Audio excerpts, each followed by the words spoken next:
Episode 198. That's too short of 200. And I point that out because, guys, not maybe a huge deal for you, but we've done 198 episodes in this home studio here in Leicester, Massachusetts. Nick, you were a part of the first, studio, before it was even a studio. So Nick's here, Josh is here. Two computers sitting right next to each other and Two navigating monitors, how to do a podcast. Yeah. We're still navigating that part, but we'll figure it out. But yeah, just for clarity purpose, and we'll move on from this. Josh is here as well, but this is the last episode in this studio. And as I take a look around, one, it's going to be a lot of stuff to take down. Two, there's a lot of memories here. I think you can't see it on screen here, but sometimes we'll put up a multi-view for in-studio guests, and they can look up and see the multi-view of cameras. That was, I think, one of the original displays over where Nick and I were looking, and there's just a lot of memories in here. All the players who have come through here. Wow. So anyways, it's not going to be a big change for everybody else, although you will notice the next few weeks might be a little rocky. Ben's going to probably produce from his house next week, so I'm going to literally be moving. And then we're going to try to get something else set up. It might be a little while. It might not look like this behind me. Maybe I'll go with something different. What color should I do? Green? No, keep the blue. I love the blue. Okay. So that's that. Are you excited? I mean, first and foremost, congratulations. Are you excited? Not about moving, because no one likes moving. Right. But you've been wanting to move into a different house for a good little while now. Yeah, years. We had on our schedule when we bought this house as a first-time house. It's the first one. You put some blood, sweat, and tears into it. And we said, we'd like to be out within 10 years, move into something that more would fit my family. 4 boys and my wife. And so we found something that works well. And I'll put it out there, not my address, although many will end up finding out, I'm sure. Not because I'm important, but you'll find out while you'll find out, because it's going to be local to the disc golf scene in Leicester still. You'll probably throw a disc into my backyard. I'll put it that way. So staying in Leicester, I am excited, Nick, but having never sold a house, last time I moved, it was an apartment to a house. Having never sold a house before, I don't feel like I can be excited until I put pen to the paper and actually finish it off on the day we move. That's the closing day. Yeah. It's literally the day it happens. Things have been bumpy along the way to make this happen, but I think we're almost there. We're signing on Tuesday, not tomorrow, or for those live tomorrow, but for everyone else, we're signing on the Tuesday coming. So anyways, excited about that. But this episode tonight is presented by Disc Golf 978. As always, we've trusted in them to be awesome as they are, and we feel grateful to have their support. But we also wanted a partner that we could promote with full, with nothing being held back. And that's actually how we feel. It's not even hard to talk about them, and that's what we wanted to have for you guys. Check out discgolf978.com, and you can get the rock bottom prices on all of your disc golf needs. It is the lowest that is allowed to be posted. Use the code DG978. We love 978. And by the way, how did that code come about? We literally just said we love 978. We're like, that's the code, because we do. That must have been it. Yeah. They're at Meadowbrook Orchards now. You've seen it on Simon's vlog a few times. They have a shop right there, an amazing pro shop that is right next to a country breakfast and lunches, and it's just an amazing apple orchard place. You got to check it out when you come local. You've also seen Simon posting that he just designed a new course in Massachusetts. That's going to bring more people out, plus Maple Hill. You have to swing by 978, and I'll say it for the last time in this studio. If you're a tournament director, or you're planning to run a tournament, or you've never run one but you would like to, and it's overwhelming, reach out to 978. They'll take care of all your payouts. They'll take care of your player packs, make everything extremely easy. You won't even have to contact your players. They'll do it for you. Reach out to 978. You get percentages off of all that. It's well worth it. Tell them we sent you.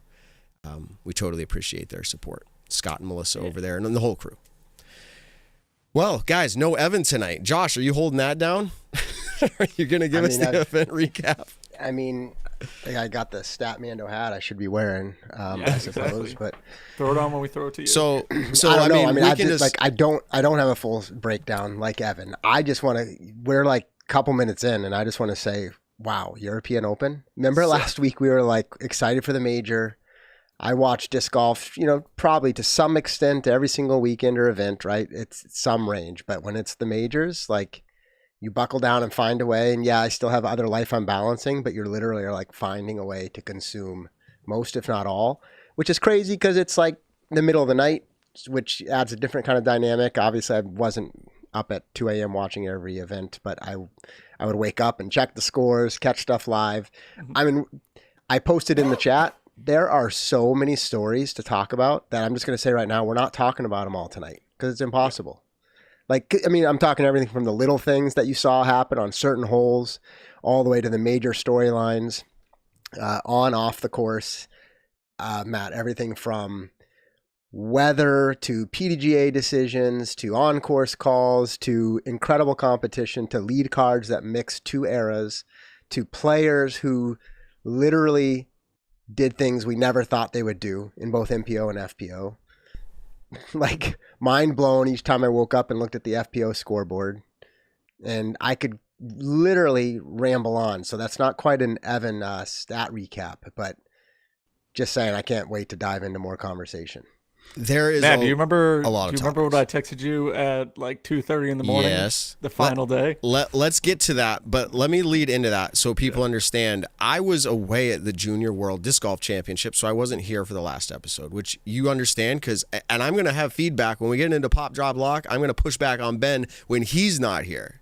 All right, we'll talk about that. But Ben, if you're listening, I love you, but we're gonna talk about that.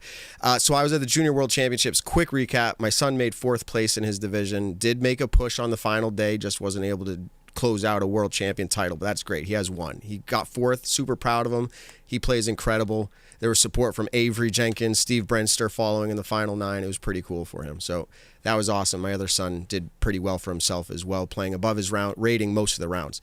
Got back late, but I was watching in the airport a fair amount, trying to watch the last round while I'm waiting in between flights. And Nick, I woke up to a text that said, Matt. Sorry. No, I woke up like that morning. You didn't wake me up, but Yeah. Oh, okay. it said something along the lines of, Matt, if Kristen wins this, and I think it was right before the round would have been started. If Kristen wins this, it was 3 holes in. 3 holes she in. got her first birdie. If she wins this, you cannot say anything about not being clutch like ever again about Kristen. And I sat there for a minute and thought how I wanted to respond and waited until the round finished itself out. And we'll talk about that. But before we talk into all the points about that, because I mean, that's a fair point, Nick. It is a fair point. You know, I'm still going to have something to say. So let's talk about how this unfolded. Gannon Burr took it down. There's no spoiler here. We're going to have him on for an interview in about 15 minutes or so. All the way across the pond, as they say. Ricky Wysocki pushed extremely hard in that last round as well as Paul, but Ricky put a 13 down final round. I'm not going through every round. It's a long event. I know, and 14 down through 17. I mean, like, yeah. And that is nuts. 9 down through 9 holes as well, as in like literally a 9-hole stretch, 9 birdies in a row. Just 9 birdies in a row. Yeah, we did, but like I know you're moving with a narrative here, but just to say for a moment, because he didn't get the win, but like just let that round, like think about that. It's a major. He's got to come out and chase final round, and like, I don't know if you classify that in the realm of like clutch per se, but like that is an incredible round to come out and do that. He averaged 1,060 at the event, but that last round was 1,083. That's pretty good. Yeah, and coming off the event the weekend before where he averaged like a 1080 for the event, right? So, I mean, like, he is just firing, which is why this story is crazy to say. I'm throwing out all these terms. We're not going to be able to debate them all, but like the new guard, if you want to play along with that. But like, here's Gannon who held him off, and he did hold him off. It's kind of like, it's like everything you could ask for in the MPO this weekend. FPO also in a different way, but anyway. Nick, did you pick Paul to win this event? I wasn't here to see your picks. I picked Ricky to win this one. All right. Well, yeah, I had Ricky winning his 3rd major. Yeah. Well, Paul came into this. I had Paul popping off, I think, though. Okay. He comes in. No, I had AB. Okay. You picked Paul the previous week, but either way. Yeah. Paul, this is a whole nother storyline. We're going to talk about this. Right now, we're just talking the event. We're going to talk about a lot of these topics. Like, Paul is starting to heat up, and doesn't he usually do that? And then Worlds is going to show up. Of course, he designed all the stuff that goes into that. But Paul took 3rd, shooting a 9 down round with a bogey in there and a hole that a lot of players get birdies. And by a lot, I mean top 20 players. So, like, coulda, shoulda. He might have only tied Ricky as best realistically, but great push from them. The Robinson brothers really performing well. Isaac getting 4th, Ezra getting 7th. Chris Dickerson and Nicholas 5th and 6th. So you can see your top 10 there. I will point out one top 10 that's interesting, and we have not heard from like at all. And almost seems like at least a year. Thomas Gilbert, 9th place. Sick. Yeah.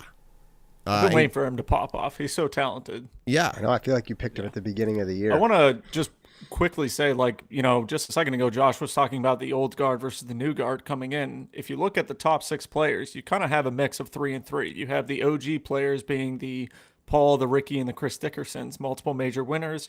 You know, they've been around the game for a long time. But then you have the new guard as well, Gannon Burr winning the event, Isaac Robinson, the 2-time major winner, world champion currently, and then Nicholas Antela, who's really popped off this year especially. And so it's really cool to see the parity in the NPO division, but you still have, like, one of the things that I thought looked best about Paul this weekend was his putting. He's got kind of his old form back. It's more, you know, 2018, he's got both hands on the disc until he releases it. It looked very smooth. And what's funny, and I say that, is because the first putt that I turned on and had my subscription this week, because I did up the ante this week to the Disc Golf Network Pro so I could watch it.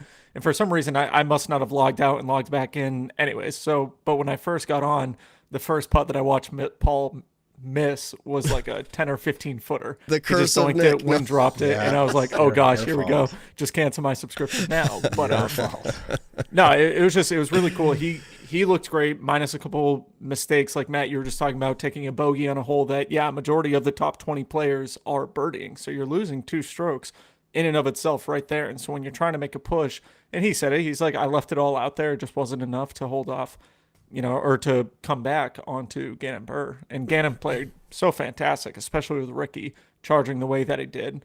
I think this is the best tournament that we've really seen out of Isaac Robinson this year, unless I'm missing a podium finish. But when it comes to a major, this is by far, I think, the best tournament that we've seen out of him. Same thing with Chris Dickerson. We haven't talked a ton about Dickerson yet this year. And this was he was on lead card.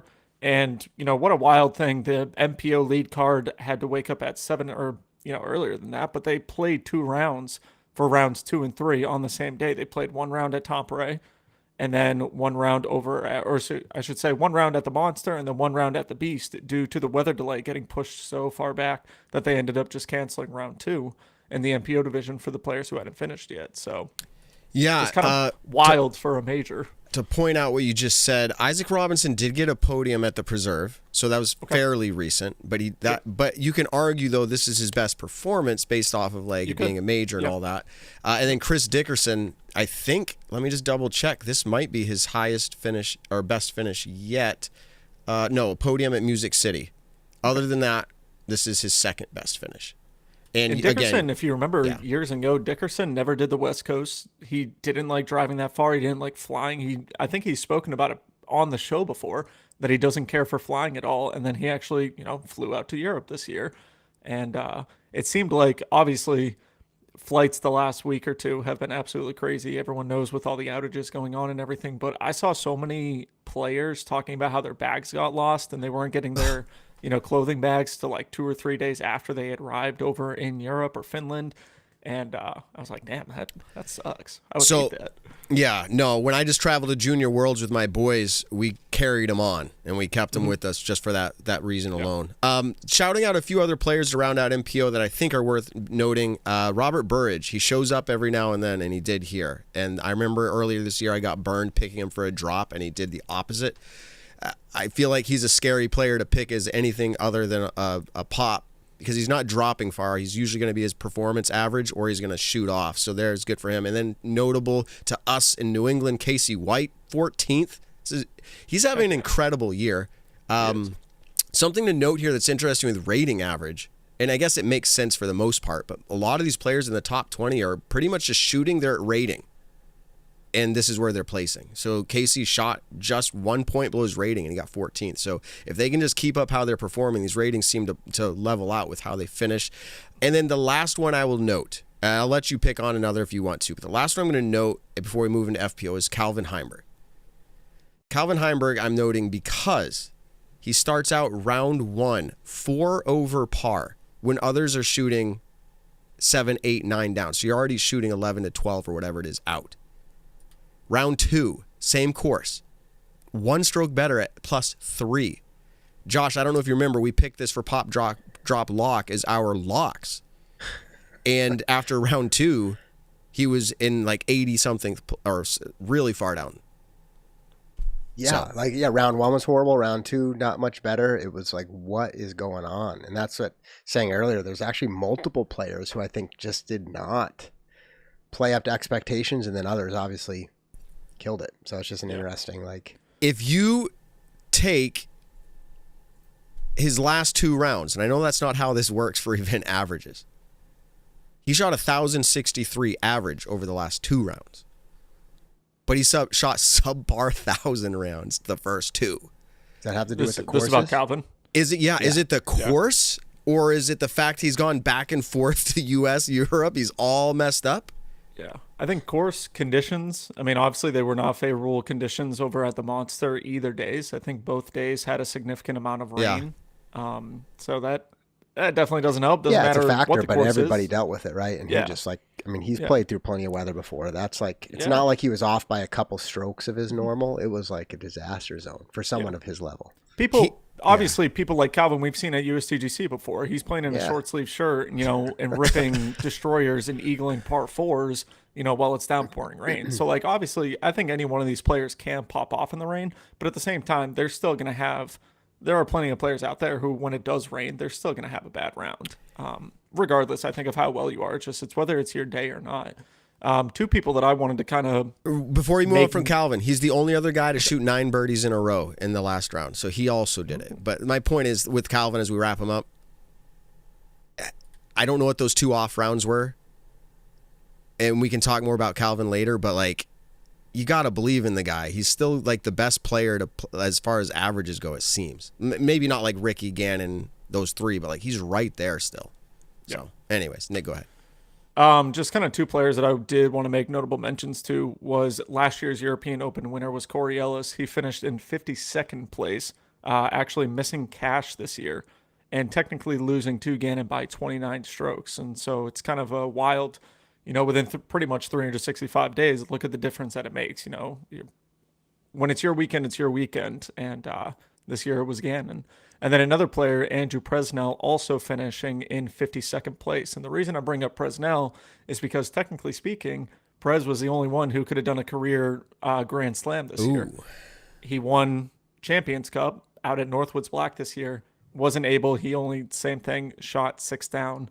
Andrew's very active on Twitter, and he did posts saying that the Tampere course was very fun, very challenging, similar to Northwoods Black. And if I'm kind of looking at it really quick, he averaged, 1042, 1024 the first 2 rounds, and then 970, 1006 the second 2 rounds. And so obviously we can see the favoritism for Andrew over wooded courses. Opposite of Calvin. Absolute opposite of Calvin in that regards for this tournament. Yeah. Which is why it's fun to have a tournament that has a balanced course. I think that's actually great, especially for a major, right? I'm fine with a lot of tournaments having their own unique personality and style. And I'm fine with that even for a major, but it is kind of great when you have something like European Open or Worlds or these big events where you kind of say you have to be pretty well-rounded. I'm not saying every event needs to be that way, but it's fun when you have one. There are a lot of players that we could talk about. This That's event, what's crazy. All the way down below the cash line, below the cut line, up and down. That's what makes majors really fun. Right. Is that this it brings up the cream of the crop. Obviously, Anthony Barella finished in last cash. Anthony's having an incredible year. It was very, very similar to what Gannon's been doing this year as well. Except Gannon now has the major on top of his name. But you have 2 incredible players, and look at the difference. I mean, realistically, 35 down versus 10 down. I mean, Gannon absolutely smoked AB at this tournament. And so it's cool. This is why I love 4-round events. I love a cut line. I love a, tight cash line. This is an invite-only event. Players have to qualify for this event throughout the year, which still kind of surprises me, I think. Maybe they open it up to registration after a certain point. I'm not sure if every single player's invite only, but it's always been. I think they were fairly restrictive unless something opened up at the very unless end. something opened up. But that's what I'm thinking too, is that they're fairly restrictive. But I think this is what I mean. You got players also like Simon Lizotte finishing last cash. You could go on and on and on about all the different storylines this week, especially in the MPO division. But realistically, we just saw a very, very dominant performance out of Gannon, Ricky. You could put Paul in that same category, all finishing below 30 down. Paul right at the 30 down, 3 strokes clear of Isaac Robinson in 4th place, and averaging, above Paul's rating. All of them averaging above their rating to get that podium spot, and it's cool. And last thing, just to kind of shout out to it, I always bring up money in these situations. I mean, for Gannon, that's a $12.5 thousand payday. Ricky $8,000, and then Paul with a $6,300. And same thing, Paul's $6,300 goes right into the Paul Macbeth Foundation for the next future project that they are doing with the foundation, which I always just thought was the coolest thing. I mean, any one of us right now could sit there and think, oh man, it's $6,300 payday. I could totally use that. I mean, for me especially, I could definitely use that. That'd be great. And he's just hear that, Paul? He's at a spot Nick in his life. could definitely use that. Yeah, not the foundation.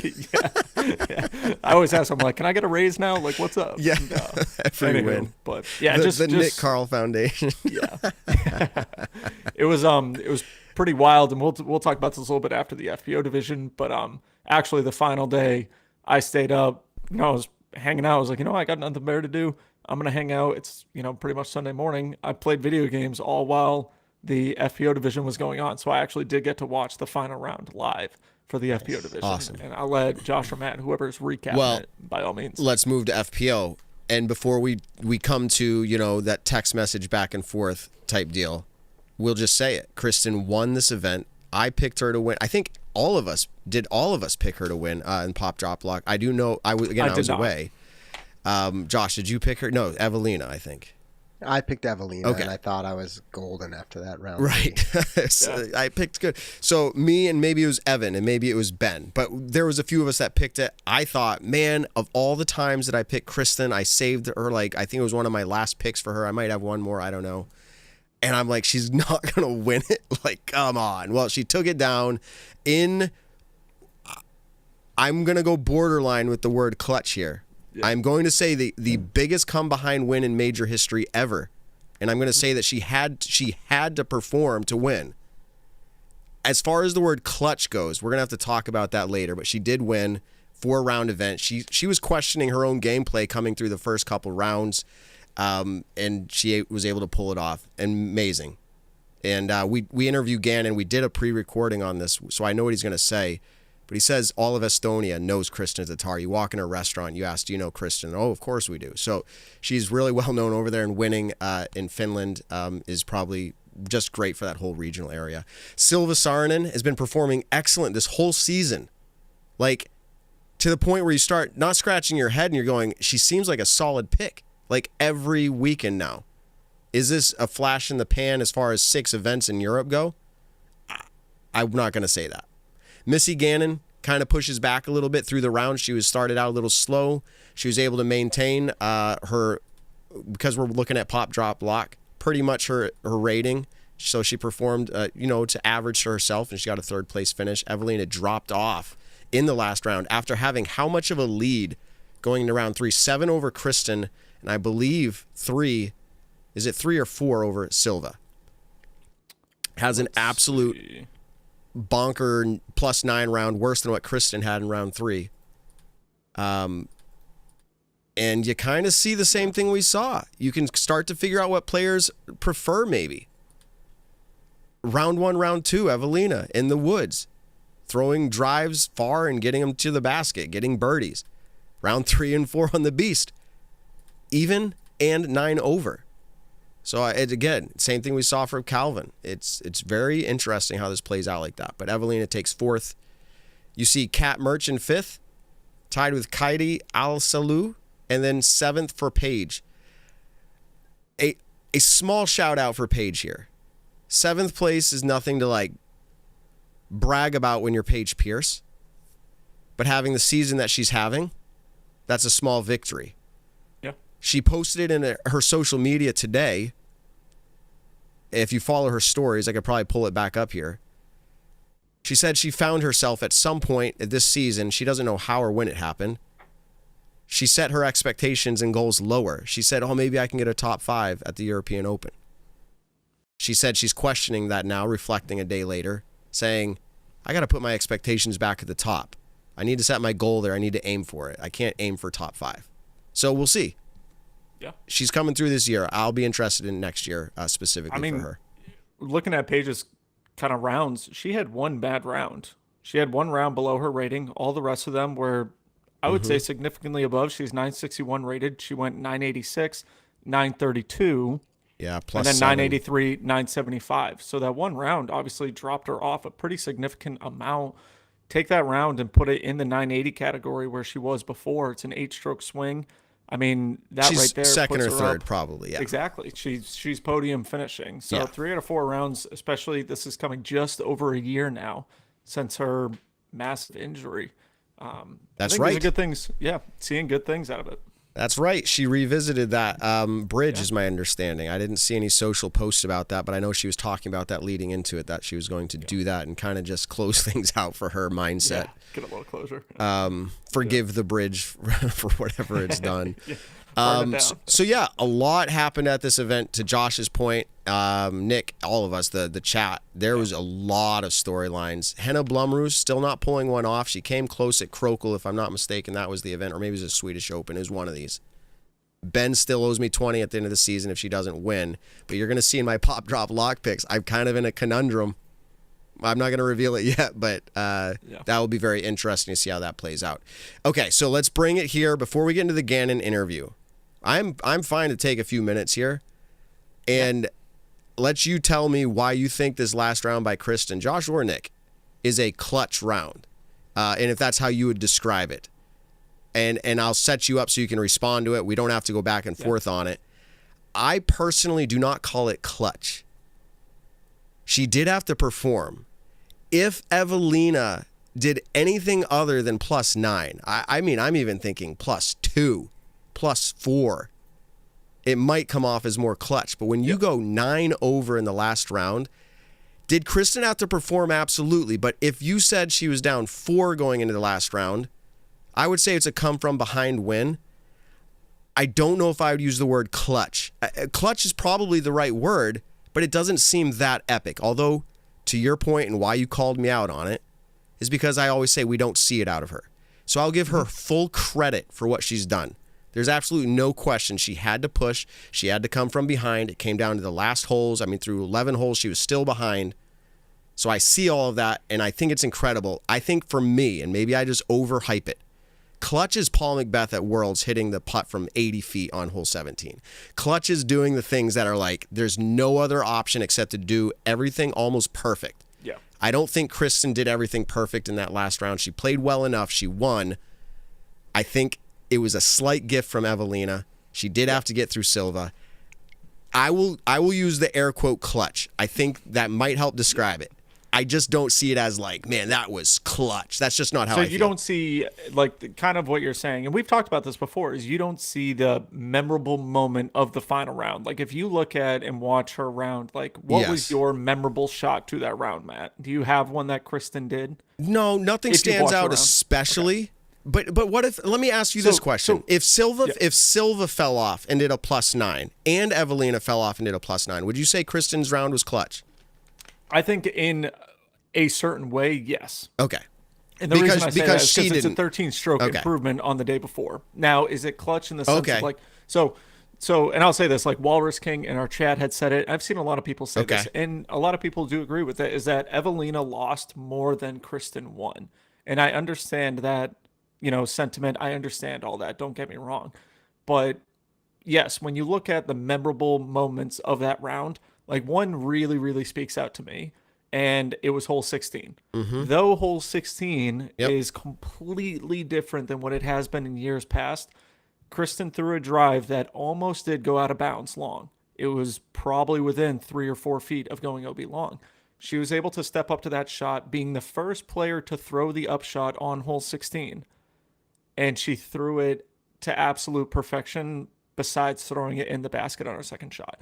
That hole in years past has been the make or break hole for people's tournaments. And in their situation, that round, that could have been a make or break situation. Now, at this point in the round, it's a Kristen Silva battle. Evelina's dropped off enough to where we don't really consider her in the battle anymore. This is still now Kristen and Silva. Silva then, or I should say, I think Evelina then when she threw it out of bounds, and that was when Juliana pretty much was just like, you know what, that's it. She's out. And then Silva steps up and she throws it onto the green as well. And so both of them made a clutch shot. Now, to me personally, I think that's the most memorable. Like, that's that memorable shot. And I think one of the reasons, like, no, it wasn't an 80-foot putt at hole 17. But at the same time, what we've seen that hole do to people in years past,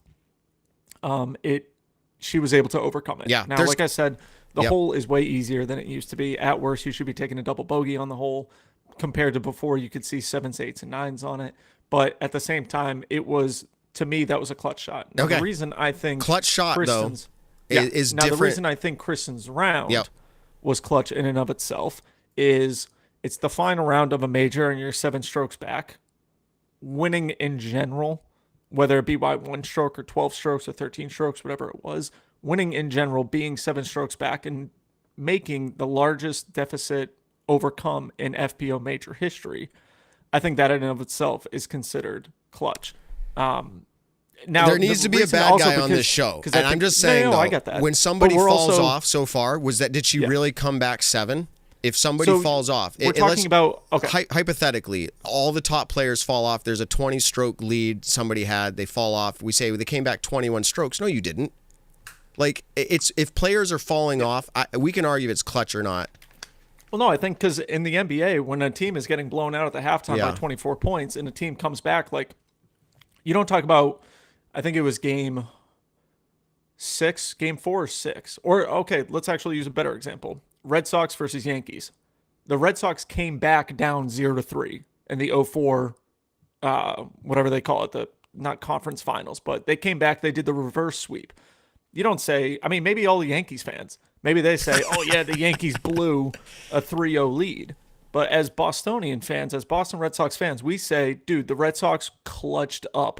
You know, David Ortiz, grand slam, Johnny Damon, stolen base, all these different things. But let me ask you this. If the Yankees continually dropped pop flies, would you say the Red Sox clutched up, or would you say that they were playing horrible? No, because it's more than I don't get me wrong. I get what you mean. But like when you're up 3-0 and as a major professional athlete, a major sports team, one of the best ones ever to exist being the Yankees. They could have played bad, or the Red Sox. Don't get me wrong. This is back when I was 10 years old, so I don't remember each game exactly. The only game that I remember from that year is John Lester's no-hitter, I think was an 04. But going back into disc golf now, Silva Saarinen started that round at 6 under par. And Kristen still won. She came back 4 strokes against Silva. Now, to beat her by 1 stroke. So technically, she won that round by 5 strokes over Silva.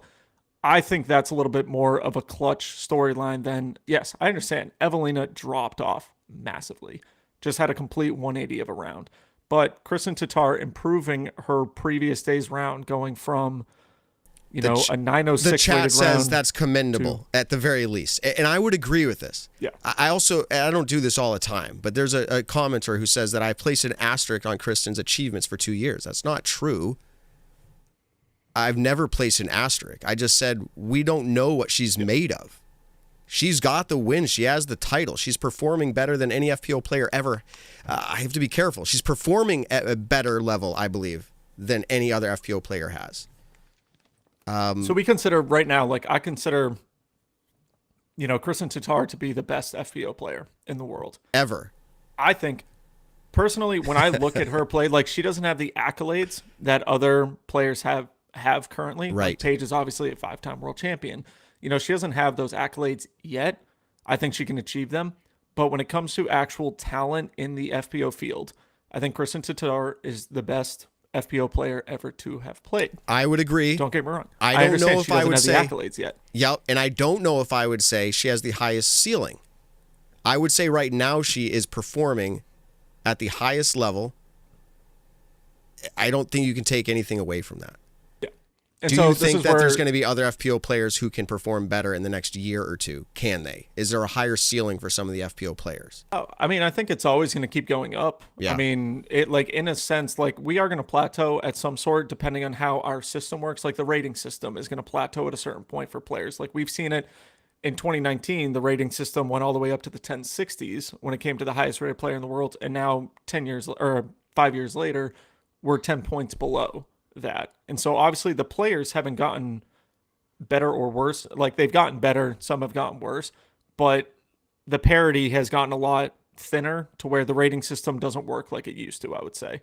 The way tournaments are held. So I don't want to kind of like really, really talk about ratings with it, but when it comes to actual talent in the FPO field, like one of the things that Silva did, and I don't remember the whole number exactly, I have to really quickly look at it, is it's hole 6, I think. It is a straight par 3 with a slight little Anheuser finish up the hill. The basket sits kind of on a hillside. Evelina had a circle 2 putt that hit the front of the basket and rolled, so she ended up bogeying it. Silva threw her shot, and it hit the first tree, and it kicked to the left-hand side. Kristen Tatar would then take a forehand and throw it up to the basket. Silva had to do a really, really tight, almost hyzer flip shot to try to get up there, which ended up hitting another tree very early on because she doesn't have the forehand game right now. Silva has an incredible putt. She has a great backhand, but she doesn't, from what I saw that round, and I haven't watched all of her rounds yet, but from what I saw that round, she's not comfortable with the forehand, which just right then and there, had she had that shot available, like Kristen did it on one of the par 4s, I think hole 4, is it? The first one. Yeah, hole 4. Kristen threw her shot, got it pretty far down the fairway. It kicked a tree. She was a little off the left-hand side. Don't remember exactly how many meters it was, but she threw just the most buttery, understable forehand shot that ended up being 5 feet from the basket. That to me is another shot that it's like, wow, that was very early on in the round. That's when she kind of started really making her charge at the top. Like that right there was a clutch shot. Now it didn't go in the basket. It didn't create this huge uproar of like that 80-foot putt at hole 17. But at the same time, she made incredible shots look easy because of how good of a player she is. And so I'm not here to argue that. I'm not here to argue that. I would give you that. In fact, if she depends on the definition. If she was 20th place, realistically, what is it? If she was 20th place and shot a 5 down, is that the same clutch? Like she did the same round, and those are clutch shots, or is it? I think we define it because of the win. That's the only reason, and I get it. You put clutch because they won. At the same time. I get it. Like, so Josh, go ahead and wrap this up because we could go back and forth forever. You should put me in the middle of you two on the screen, and then I could have like arbitrated an argument. We'll do this. And that could be like a new segment where it's like, all right, Nick, Matt, like what's going on here? Just wrap it up for us. It's like a good Nick and Matt show, old times. Reminiscent. Here's just my take. I'll be somewhat brief, but it feels like a weird round because she was so far back coming into the round that you could argue maybe she actually didn't feel pressure to start the round, right? Because it's like, well, I lost that. It's kind of like I can come out swinging, right? It's like I've got nothing to lose, which is a different mentality than something that's like super tight. But here's the thing, Matt, is because I think I fall a little bit closer to Nick's side of the conversation because things started happening. Like, so at the beginning of the round, great. But then things start happening. And imagine this feeling of all of a sudden it is literally tightening up. Now, yes, Evelina's falling back. Silver's, mediocre, playing fairly solid actually, but not like incredible. Not incredible. So here's the thing is now all of a sudden you had nothing to lose. And then you're like, oh my, like this thing is actually, now it's literally within reach. And I just can't imagine, like, because I think you define clutch as like an athlete who performs under pressure, right? So they already have the ability to perform because we're not talking about performing above your potential. That's like when people do things that blow your mind, right? Kristen didn't do that. But all of a sudden it's cinched up. And hole 11, she gives back 2 strokes to Silva. Like, you've got to be thinking, like, imagine being so far back. You're like, well, if I lose this, everybody's just going to remember round 3. Yeah. Now, here I am. I can win it. The pressure definitely mounts now in the middle of the round because, like, now it's crazy if I don't win it, right? And I think that's where I agree with, like, Nick. Like, the hole 16 throw, I think there's not enough holes after that. She knows if she misses that, and I think she's aware of that moment. Silva's playing consistent. They literally matched each other score-wise hole for hole from hole 13 to 18. There was no margin being down one stroke. So like I acknowledge it's a weird round, which is why it doesn't feel like the clutch round. Like we're going to talk more about MPO where you're like, that felt clutch by both Ricky, interesting enough, even though he didn't win it, right? And it felt clutch by Gannon. But it felt weird. But I think in the grand scheme of things, I can't imagine being Kristen, playing in Europe, having that horrible round, coming in, nothing to lose, and then it tightening up. Matt, that's the moment. The beginning of the round, I agree with you. And it's like, it's so frustrating for me as a fan to watch players fall off like that, right? It's just like, cause you actually want, and I think this is what you're saying, is you want the tighter moment. You want everybody to be, here's what you want. You want everybody to be playing their A game and one person to play their A plus. That's what we want, and that's not what we got, and that's why it's frustrating. But I still think if you look at the context, like Kristen has to feel that pressure, and she performed, and so like I would say like it's fine, it's clutch, but maybe it's a second tier clutch if there's such a thing. She has no control over whether people fall off or not. Again, no asterisk here. And I will move on by saying there are a few chat items here. There's some who are sick of us talking about clutch. I love reading the That's chat great. on this part too. That's fine. Yeah. That's fine. They must be new here. The reason why we're talking clutch is because it's been years in the making. Number two, someone said, and I really like this, Daniel from Texas asked what clutch means. Roger, I don't know if you came up with this, but clutch is, capital IS, about getting magically better when you have to. I think that's kind of interesting. It's like there's no other way you have to do this. It's your only choice.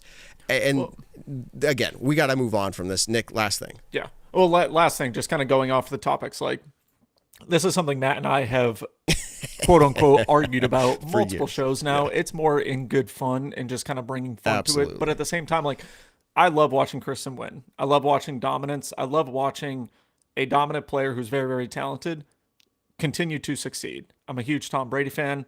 I loved watching like Michael Jordan. Obviously, I wasn't alive when he was actually in his prime, but at the same time, well, I was very, very, very young. But I love watching dominance.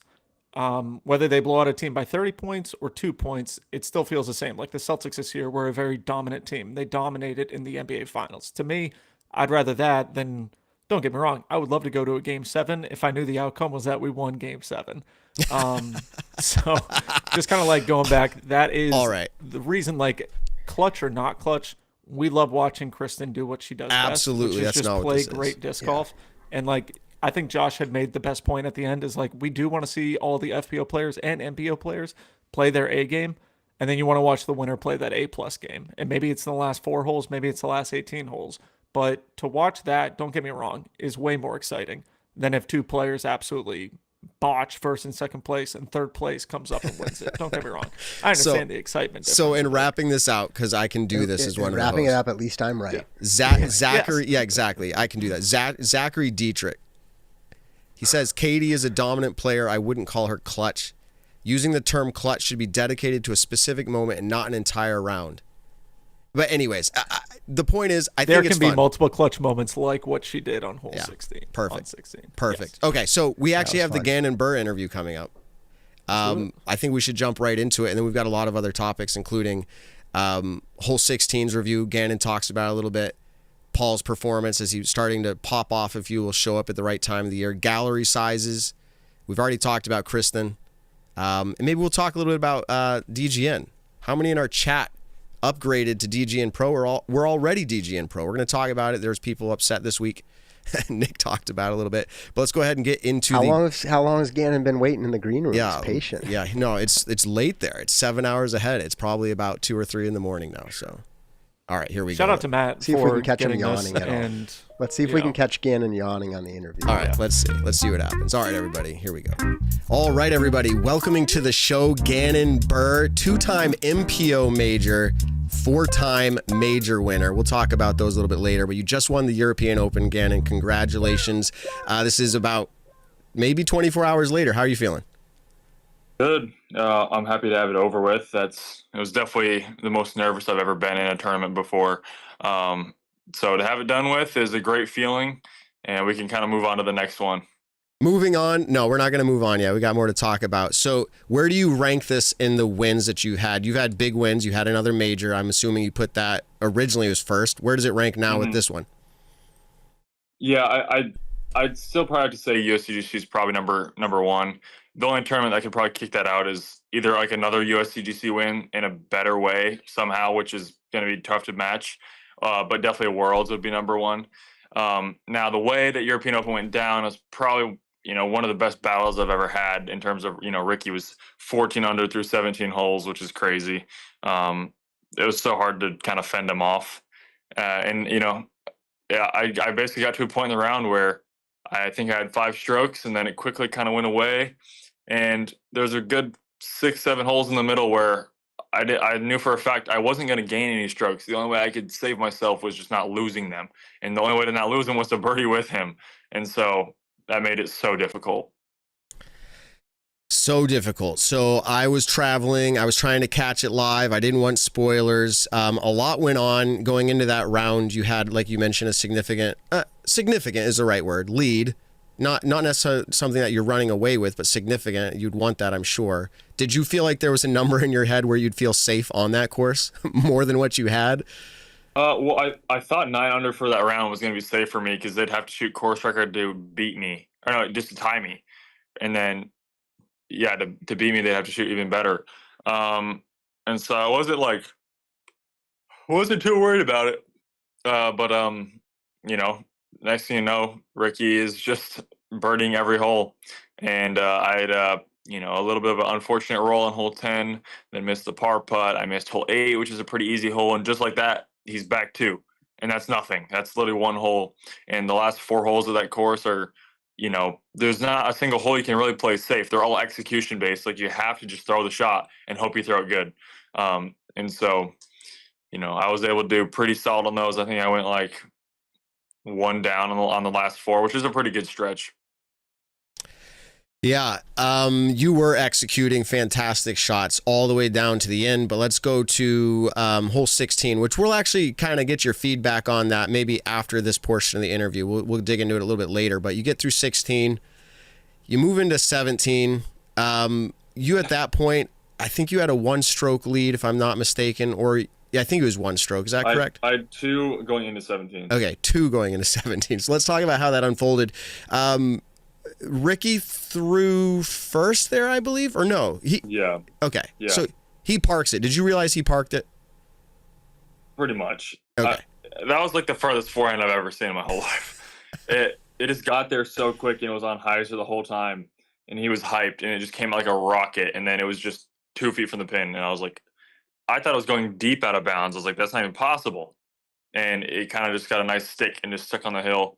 And then I threw a pretty similar shot, and then I ended up hitting the light post, which, it's hard to tell what would have happened. Mine easily could have stuck like Ricky's did, or it could have got up and rolled out of bounds.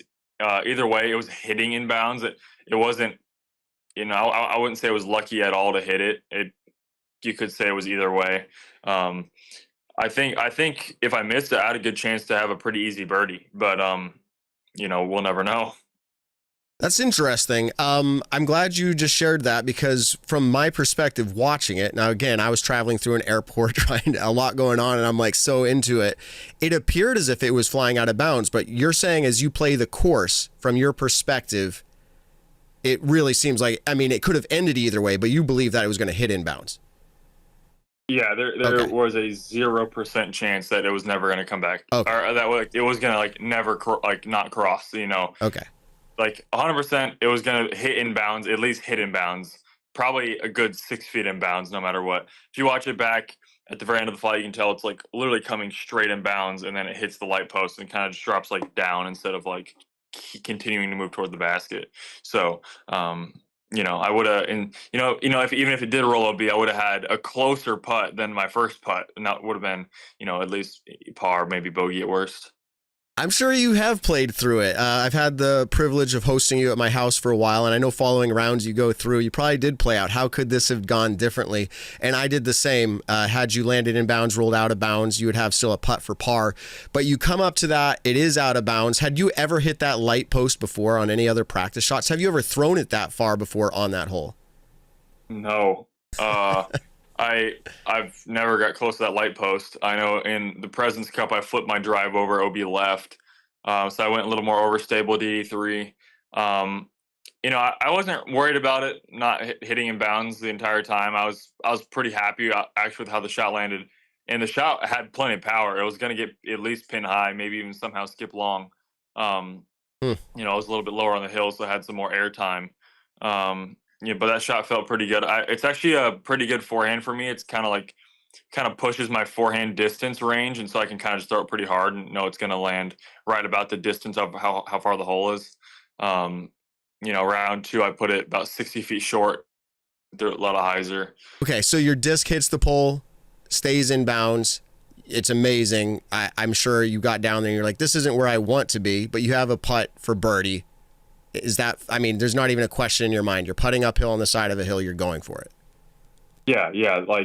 And my rule in disc golf, no matter what, is if you are inside the circle, you have to run it, no matter how much of a death putt it is, because there's no reason you should be airballing inside the circle at our level. And so I ran it. I actually thought I made the putt. I thought it kind of just barely squeaked over the cage. Didn't have enough. Obviously, a little bit uphill. I had a little bit of headwind, so that's kind of like my least favorite wind, because I don't really know what's quite going to happen to the putter. And I just dropped, hit the top of the cage. Didn't even really hit on like a roller angle or have like much spin. But then it just trickled OB, and I was like, there's literally no way that just happened, because I know if I make that putt, I can just play a hole 18 for par and I win. Which that's not that easy either, but it's easier than being tied or down one. Exactly. And then Ricky has all the momentum at that point. Like, it's like, even in PDJ Live, it puts his name above mine because he has a hotter round. I'm like, that's just so weird to see. And so that just gutted me basically. But I saw his drive on 18 was a little bit not in the best position, and so I went aggressive like I have been, and it paid off because I feel pretty comfortable on that tee pad. Wow, I'm glad you just went there, because that was going to be my question. And so you kind of just recapped it. Ricky throws off and you see where he ended up. Did you feel like he was a little obstructed? Did you see clearly where he landed? Yeah, I was like, in a way, a little bit, I guess, excited. You can tell just the competitiveness, to see that he didn't have a super clean shot. I knew he was going to have to force something a little bit. Him missing long, it's not obviously not a bad shot, because that green it's even tighter in person than it looks on camera. It's uphill, it's kind of blind. The stage is kind of like right where you want to skip your hyzer, but if you go with the slower disc, you can kind of skip like in front of it, which is what I did. Or you can go higher to avoid the stage altogether. But I knew he was going to juice it long, if anything, because obviously his adrenaline's rushing, he's shredding, it's coming down the stretch, he's been on fire, so his blood's just pumping, and I knew he had a weird run up, so he's going to intentionally try to throw a little bit harder, and that kind of just added up to where it was just too far. And I think the line was right. You just too much power, too much speed. If it was just a little bit slower speed, would have been parked. Yeah, so good effort by him. But you mentioned after seeing his drive that I think you just used the words, you played aggressive. Did that have a higher risk to it, or like where was your mindset with that aggressive play? For me, I have really good PD2 for it, that like it can't really go too far. And so instead of playing like along the inbound strip, like the main one, I went to the higher one that kind of forms the dog leg, and that way I can play a lot closer to the basket. But I knew it was gonna be important to go second. That way I knew what he did, because I didn't want to have to, like, maybe if he goes first, throws it straight OB left, has a 200-foot approach for bogey. Well, in that case, I would just lay it beforehand and take my par and move on and get the win. But where I saw he was at 40 feet, I was like, the first thing that did come to my head was like, just lay it up, just throw a forehand to the mouth and jump put up and win. But then I was like, you can't. I just don't want to give him a chance. I want to end it right now. And I was like 290 feet out, and so I ranged it, and I knew, generally just miss a little bit long if I'm going to, because there's those trees behind the basket, or if I'm going to go be long left, because then you have a 20-footer for par. Either way, I could have won the tournament as long as I just did that. And then, I hit the base for the second time in a row. Did it in round 3 as well. It's a pretty funny story. It was an MD5. So before round 3, I was warming up in the practice field, and I think I hit a rock with my disc, and I threw it, and it started like it wasn't as overstable as it was before, and it kind of almost turned a little bit, which the MD5 is not supposed to do that. It's supposed to be super overstable. And so I was like, well, that one throw, I don't trust it anymore. And I need that disc. And so I went into the pro shop about 30 minutes before my tee time, bought an MD5, ran back out to the practice field, threw it like 2 times, and then just committed to it. And I trusted how it flew. And then that was the disc I threw into 18's green, is a disc I just bought the day before. Well, you are someone who knows discs pretty well. Again, had that opportunity to hang out with you. We've talked lots of discs, different things. I have a couple questions about that, actually, maybe a little bit later. But you mentioned that it was important that Ricky threw first. Now, you couldn't have set it up any differently than that, meaning the way it plays out is how it plays out. But you getting a bogey on the previous hole set that up. Do you feel like if you're tied and you have to throw first, you would have thrown differently? What would your shot have been? No, my Okay. my game plan off the tee doesn't change. Okay. I'm always going to go aggressive because it gives me the best chance to birdie no matter what. And it's not like too aggressive for me. As long as I hit the angle, it's going to end up in a perfect spot. Okay.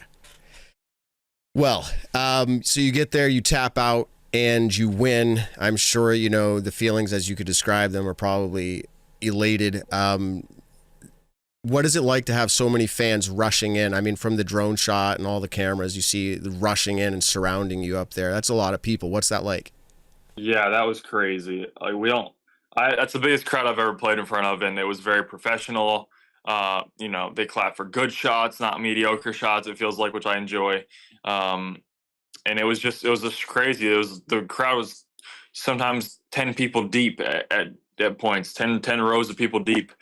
And the amount of like kids that were out there watching was incredible. So many just young people that are enjoying disc golf, and you know, so many people in Finland just know what disc golf is. And I saw, you know, Nicolas Antola was being promoted on the billboards in the town of Tampere. It was just so cool. We don't have that in the States anywhere. Absolutely. I am joined by my brother Josh as well. I'm going to pass it over to him. I'm sure he's got some questions. I've got some follow-up ones as well, but Josh, go ahead. Yeah. So again, thanks for joining us. I know it's nice and late there. So you just kind of mentioned Tampere with Niklas, and it made me think of the course. So can you talk just a little bit about the dynamic of the 2 different courses? We obviously can see, and we were hearing, it's like, don't lose it at the first course. And then obviously scorching hot rounds on the Beast. Was that your perspective too, kind of grinding it out on that other course?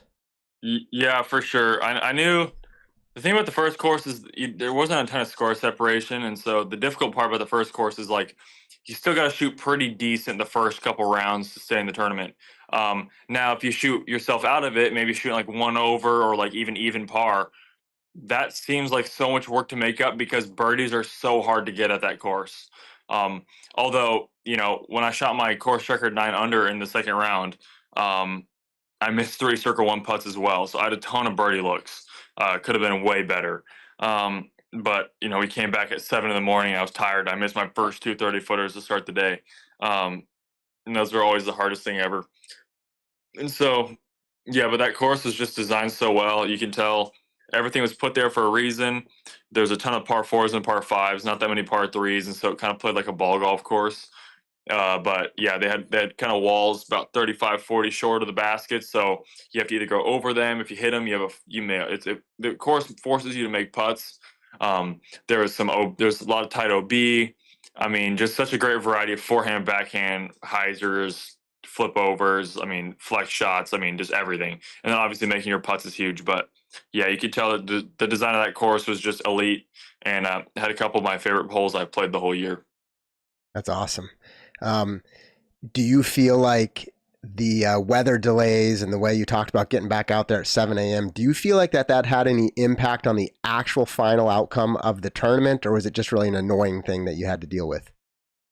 Well, that was my first time I've ever played good having to come back in the morning, ever. I usually never play good in the morning. I'm very bad when I don't play with any sleep.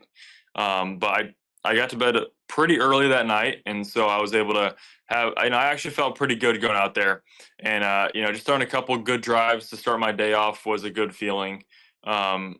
Obviously didn't make the putts I wanted to, but I sorry, yeah, but I finished that round super hot, and that was big. I hit a big circle two putt to tie for the lead, and then it was kind of nice because we didn't shuffle the cards, and so I was still in the fourth card with the same people for round three, and I was able to kind of relax, get ahead early, birded the first 6 holes, but I was still tied for the lead, and so I got out way earlier and was able to get ahead of the field. And that was a little bit of a mind game, I guess you could say.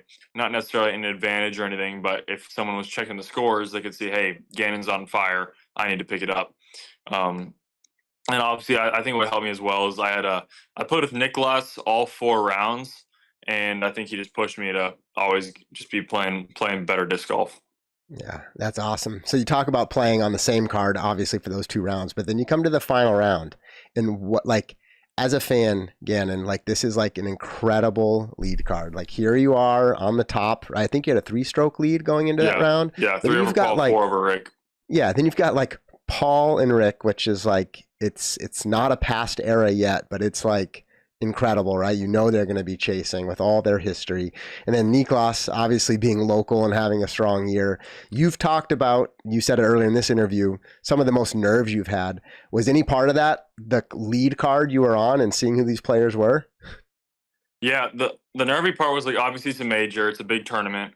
Like, stuff that goes on my head is like kind of like in the future, like what I'm looking forward to if I am able to win, which is just like, it's big for the player of the year race. That's super important to me. Pro Tour points is very important. And I think what was most important for me, though, is proving myself that, the new guard's kind of here. And we can play against the old guard that have the experience. And I believe I was able to do that. And that was kind of a way of proving myself in a way if I had any doubters that were saying, I'm going to choke, or Paul or Ricky are going to just clutch up and it's not going to be close. And, Ricky did just come out firing, but I also kind of did my job to hold him off a bit.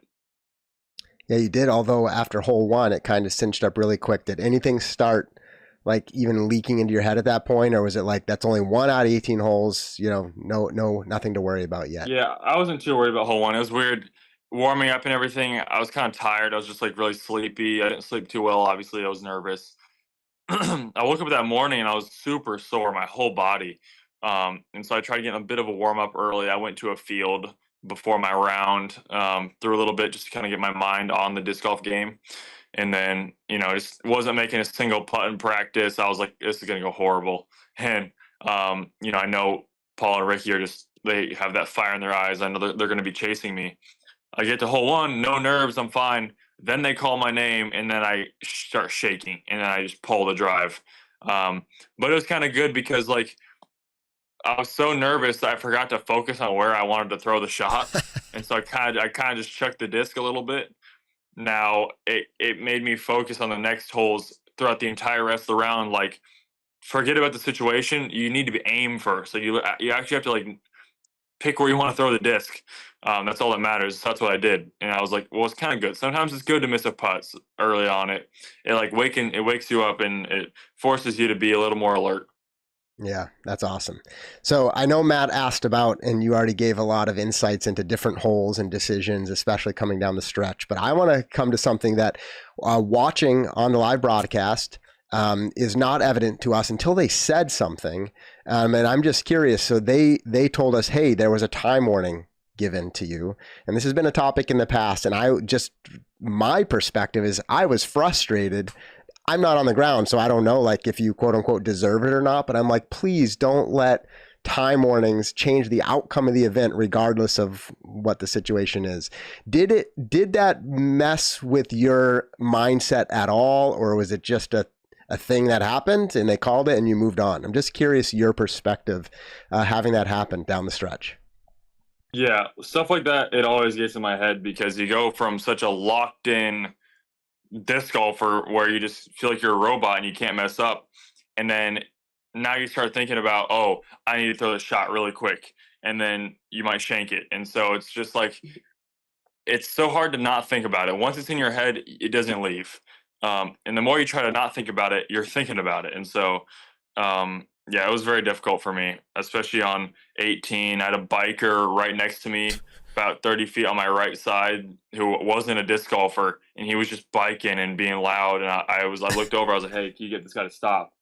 But I was like, "Wait, the rule says it doesn't even matter if there's distractions you have to throw." And so I just went up and threw after that. I was actually scared I might have got stroked there. You know, obviously it's a rule. I did break the rule on hole 15's tee shot. It was. Now I'm not sure what the rule is in terms of when it needs to be called. I have always thought it needed to be called when the shot is thrown, and once the next shot's thrown by another player, then it's basically just over. Same like a foot fault. You know, you can't have a foot fault happen and then call it at the end of the hole. It has to be called when the shot actually happens. You know, I need to figure that out. The marshal told me that you know, it can be called whenever, but I'm not sure about that. But you know, I'm not a huge fan of the rule in that kind of a situation where we're playing majors for the biggest titles in disc golf, and you know we're trying to play perfect golf, and we're just so focused. You don't even realize you're taking that long, and you know I hate the word like excessive time, because in that situation, like, it just means so much. I'm not trying to bend the rules. I'm not trying to purposely break the rules to get an advantage. I'm shaking nervous, and I'm just trying to settle in and execute the best shot I can. You know, in other sports, you know, golf, they don't have that. And now the whole pace of play argument is it just doesn't matter because there's no one behind us. We're the last card. It shouldn't matter. You know, it builds suspense. It builds it builds the moment. And so I don't know. I know we have the extensions coming, I believe, next year at some point. So those will definitely be a bit nice to have. That way, if I do find myself in a situation like that, I can use the extension. That way I don't have to worry about it. But, you know, I've never been stroked for time. So, you know, people are saying like, why has he not been stroked yet? Well, you call me for time, then I start playing faster intentionally. You know, not that I'm playing slow at first intentionally, but then I make a mental note of it to keep playing fast. And so that's the reason I've never been stroked for time, actually. I was called 3 of the 4 rounds at this weekend. You know, they were definitely a little more like they enforced the 30-second rule more. One time I kind of just got screwed because I was lining up a shot, went back to my bag to grab a different disc, line that disc up through that disc, and then by the time you do that, your time's already up. And so, stuff like that, it can just kind of happen quickly. Well, I'm glad there was not a second call or a stroke. Again, I'm speaking as a fan when I say that, just of the sport, regardless of who you're rooting for, similar to you, and I'm sure we'll debate on our show. I'm fine with sticking to the rules, but I'm like, please don't influence the outcome of the major. I want to see you and everybody else with your best shots you can throw. So thank you for expressing your perspective there. By the way, that tournament and hole 18, I think, has an infamous time violation call. So I'm glad we didn't see like anything come around like that. Before we head back to Matt and maybe wrap up a few other topics, I'm curious. So like this year you have 4 wins now, right? Last year you had 3 total. So this year you've got 4 wins, one of them being a major. By the way, over the next 90 days, so you probably know this, but I'm just kind of summarizing. Over the next 90 days, there's 9 more events. 4 Pro Tour, 2 playoffs, a Pro Tour championship, and 2 more majors. So it's going to grind it out. I presume you're going to be at most, if not all of those. Are you doing anything different this year? Or is this just a situation where you're just building on experience event after event and things are starting to pay off? Or have you adapted or changed anything, even little things? I heard you talk about going to sleep a little bit earlier, maybe watching what you're eating or on-course decisions. I'm just curious, is this a matter of, wow, everything's just hitting for you? Or are you actually like adapting and as a result, performing at a higher level? Yeah, I'd say it's 3 things. It's nothing too serious, but I think it's kind of these little things that help me. Obviously, as I get better and the more I play, the more situations I have, the better I'll get at those situations, those shots, those putts, the practice, whatever. But in terms of like kind of not disc golf, I do try to have the same bedtime every single night. I mean, I basically call it at midnight. If I'm like, hey, it's midnight, I'm going to bed. And then I sleep till like 9 o'clock. That's about my perfect time. And that, you know, typically I'm on the kind of later cards, and so I don't want to wake up too early. And then that way I still get my full 9 hours of sleep, and I'm feeling good in the morning. That's number one. Number two is eating a little bit healthier. My meals on tour consist of eggs and yogurt for breakfast. It's like protein yogurt with no bad stuff in it, basically. Gavin Babcock suggested that to me, and it's been awesome. And then, eggs, obviously. For lunch, I have just chicken and rice with a lot of protein. And then every single night, I eat a steak. And so I just get I feel like good nutrients. I haven't had a pop or soda for over a couple hundred days now. And so I'm over half of a year with no soda. 99% of the time I only drink water. The only time I won't is only if it's like an electrolyte drink or something. That's also to kind of boost my performance if I'm feeling dehydrated. So that's kind of a little thing as well. And then the other thing is waking up in the morning, kind of getting that feel for disc golf. If my round's at 3 o'clock, right about 11 o'clock, I'll start to, if we're at an Airbnb, I'll go outside and putt for 15, 20 minutes maybe. And then I'll try to get my blood pumping. And so I'll do just like a little mini warm-up workout, you could call it, just to get my blood pumping. That way my mind's in a good spot and my body can kind of wake up for the day. And then I'm feeling fresh for the round. Oh, that's awesome. I think we're always curious about how people are planning and prepping and how serious and how they adapt. So that's great. So I'm going to transition it back to Matt, but like you skipped Europe last year, and I don't know if skip's the right word. You made a decision to not be there. Yeah. And then this year, here you are. So I assume it was worth the trip, the whole European experience and the now win. Now it is. And we got to Estonia today. Haven't played the course yet, but it's just been so fun. We've been riding scooters around. I mean, we took a ferry ride over here from Finland, a couple hours. I mean, tons of disc golfers on that ferry ride. That was pretty fun. We got here and, we literally got off the ferry in the port and just walked about 5 minutes and our Airbnb was right there. And so we don't have a car this week. We're scootering everywhere and it's just a ton of fun. The city's super beautiful, and luckily for us, we discovered the best pizza we've ever had in our whole lives today. Boy. And so we're having it for every single meal. That is awesome. So I assume you're recommending to all of us fans for Pro Worlds next year, we need to book a European trip based on your experience, right? Get it on all of our lists. Awesome. All right, Matt, over to you. I assume we're getting closer here. We're getting close here. But in segue to that, how do you explain to a U.S. disc golfer who has no idea what it's like over there? I've traveled the United States, as you are very well traveled. As an amateur, I'll be like, oh, the divisions of AM play different. It's harder in AM1 than AM2 where I'm from, or the courses are more open. It's really windy. Like, you coming back from over there, what is one of the things you're going to say about the disc golf scene that that stands out to you as different from the U.S.?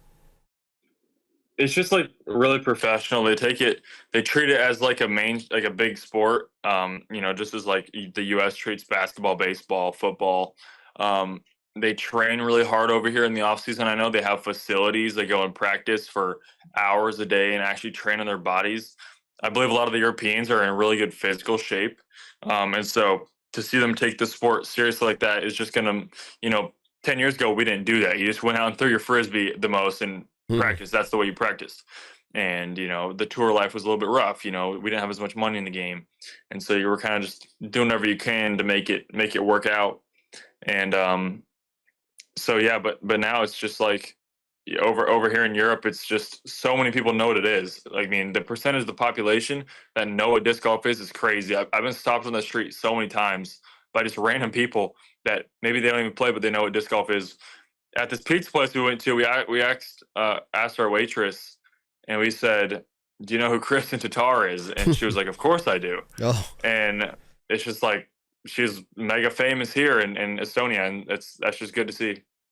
Wow. Yeah. We we went down into Boston last time you were here, and you had one person, and it was pretty cool. One person in Boston. Oh, Gannon Bird. Yeah. That was pretty cool. But you're getting that a lot more over there. So that's interesting. And so a few more questions. So I'm not going to try to downplay Discmania. I have no cat or dog in the fight of any manufacturer, non-sponsored, and different that way. But do you feel like you'd be winning no matter who you switch to, or if you switched at all to different discs? Do you feel like you'd be winning at the same level? Is it, the Archer versus the Arrow? Do you think the combination? What do you think about that? It depends. I feel like on the company I went to, Discmania has definitely kind of unlocked a few shots that I never had before. My drivers and my fairway drivers are really good right now, which I've kind of never had. And so as the courses get longer, the tee to green is the most important stat. And that's what I led this weekend in by quite a considerable margin. Having a disc like a PD is just such an advantage, I feel like. A lot of companies don't have a disc like that. But at the same time, I think I could probably play just as good with I'm kind of a disc nerd, and so Yes, I can grab any disc. I can just grab any disc, I think, and I'll be able to learn the disc. Now, there's definitely companies that I personally think don't make good discs, and there's companies I think do make good discs. Franklin disc, maybe? Yeah. But yeah, I think overall it's usually the Archer, not the Arrow. But if you give the Archer the right arrows, maybe it's they can kind of unlock something that they've never had before. And so obviously I'm going to recommend Discmania to everybody. It's working out really well for me. Clearly I have more wins this year. I've played more consistent. My game's just been dialed. Just loving the mix of the bag. We got a lot of the new stuff, some of the old stuff. It's just it's been awesome. So as far as I know, or at least the circles I'm in, the details of your deal or contract have not been released. Did Discmania get a good deal on you? Seeing the year that you're having, do you feel like you're making them proud and they're getting a good deal? I think it's good for both parties. I was very happy with the deal I got, and I think I'm helping pay it back. There you go. That's kind of what I figured. And then as we get closer here, we'll move away from the European hole. And then I have one forward-looking question. But so hole 16, it seems as if a lot of the invested fans do not like the way the new rule played out with drop zones. Just you don't have to give us your whole breakdown on it. But how did you feel about hole 16? Yeah, it's not their fault that they had to change it. The PDJ came at them and said, you got to change this hole, or you can't have it be. I forget exactly what it was, but I think they either had to take the ratings away, or it would be an X major, just like the USDGC, and they didn't want that. I'm not happy with the PDJ that they said that, because I believe that was such a good hole. So anyone that's kind of coming at either like UC or the people designing the course, helping with the tournament, saying they changed it just because, no, they were basically forced to change it, which is pretty unfortunate. And I'm hoping it can make a return for Worlds, because that'd be awesome.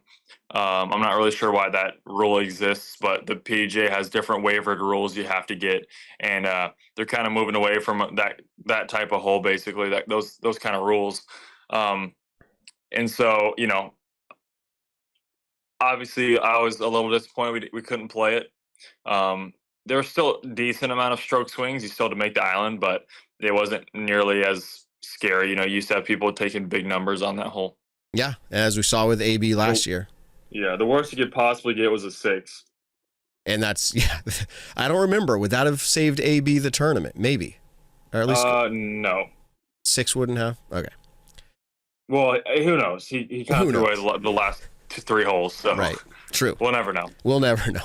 Looking back. So, all right, looking forward as we get ready to wrap this up. Worlds is coming up, and you made mention of it in, I think, one of your post-round interviews. You said, this is big.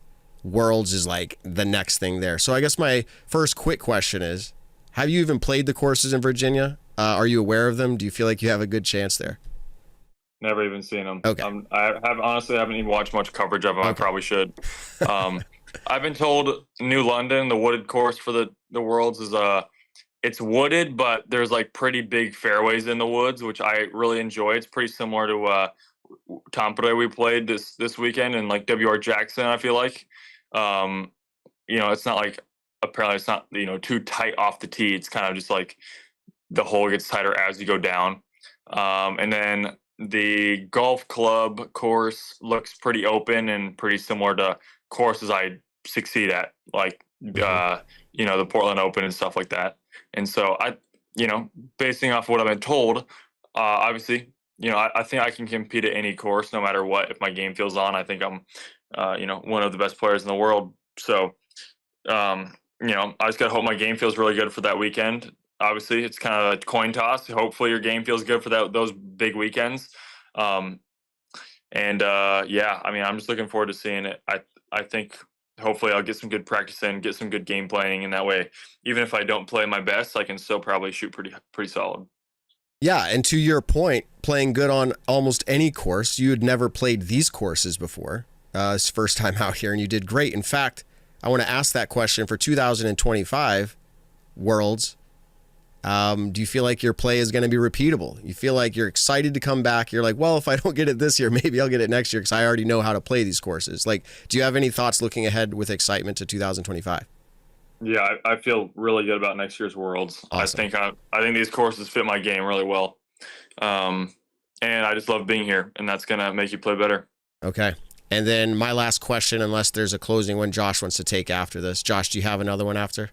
A very lighthearted, simple closing. So I have a lighthearted, simple here to close it out too. How many autographs over under did you give the past week or whatever, European Open? How many do you think you've given? Gosh, that's hard to say. Yeah, I'm sure it's hard. Give us a rough number. Thousands or 500 or...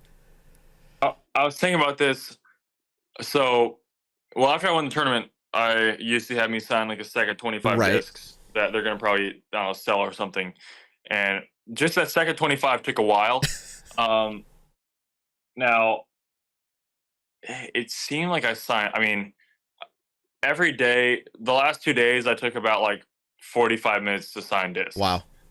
And especially the final day took forever.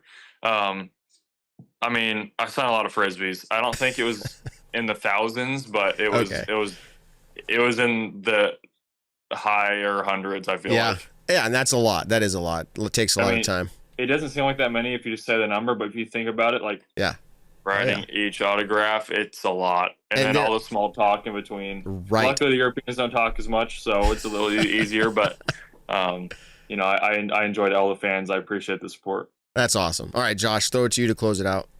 All right, so you're less than a 2-hour flight away from Denmark, Lego headquarters. So just wondering again, and which Lego set are you planning to build next? That's what all the fans want to know. Well, I have the Harry Potter Hogwarts castle at my house. It's just sitting there, hasn't been built yet. But I think I want to get the Roman Colosseum.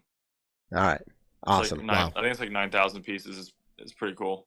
That is pretty cool. Will it fit in your we're Lego fans in our house, so like the kids are always curious. Dude, I somehow already have 40 more discs than what I left Iowa with. I don't know how that's possible, but my suitcase is packed. Yep. That's horrible. All right. It's been great having you on. Really, it's fantastic that you took the time to do this. It's late, or it's early there in the morning, and our listeners over here are going to be super excited to hear tired. this. I had like 3 hours of sleep last night. Yeah, well, at least you're not competing tomorrow. I'm sure you're going to get some practice, but get a good night's sleep, dude, and we'll talk to you and see you when you come back over to the States. Thanks, man. All right. Thank you. Peace out. Peace. All right, everybody. That was Gannon BUHR all the way from, he made it to, I think he said Estonia, right? Yeah. Yes. He's in Estonia. A lot came out of that. We're not going to break it all down, but something that stood out that was kind of interesting there, all of it was interesting, but one of the things he kind of questioned, when does an official need to make a ruling on a 30-second violation? I did a quick search, and it says that players need to make a call. It says once a call must be made promptly to be enforceable. So there's a great portion there to promptly, number one. But number two, it talks about warnings or advisements. So in this case, what he got was a warning about a violation to a certain rule. It does not say that I'm assuming a warning is a call of sorts, but a warning does read differently, and it doesn't say that it needs to be confirmed and that it doesn't have to be promptly. It doesn't use that wording. So in this case, it sounds like there's at least enough leniency or to be able to say, I can tell you that you made a time violation 3 holes ago as an official, and I can do that. Now, Whether that's good or not, I don't know.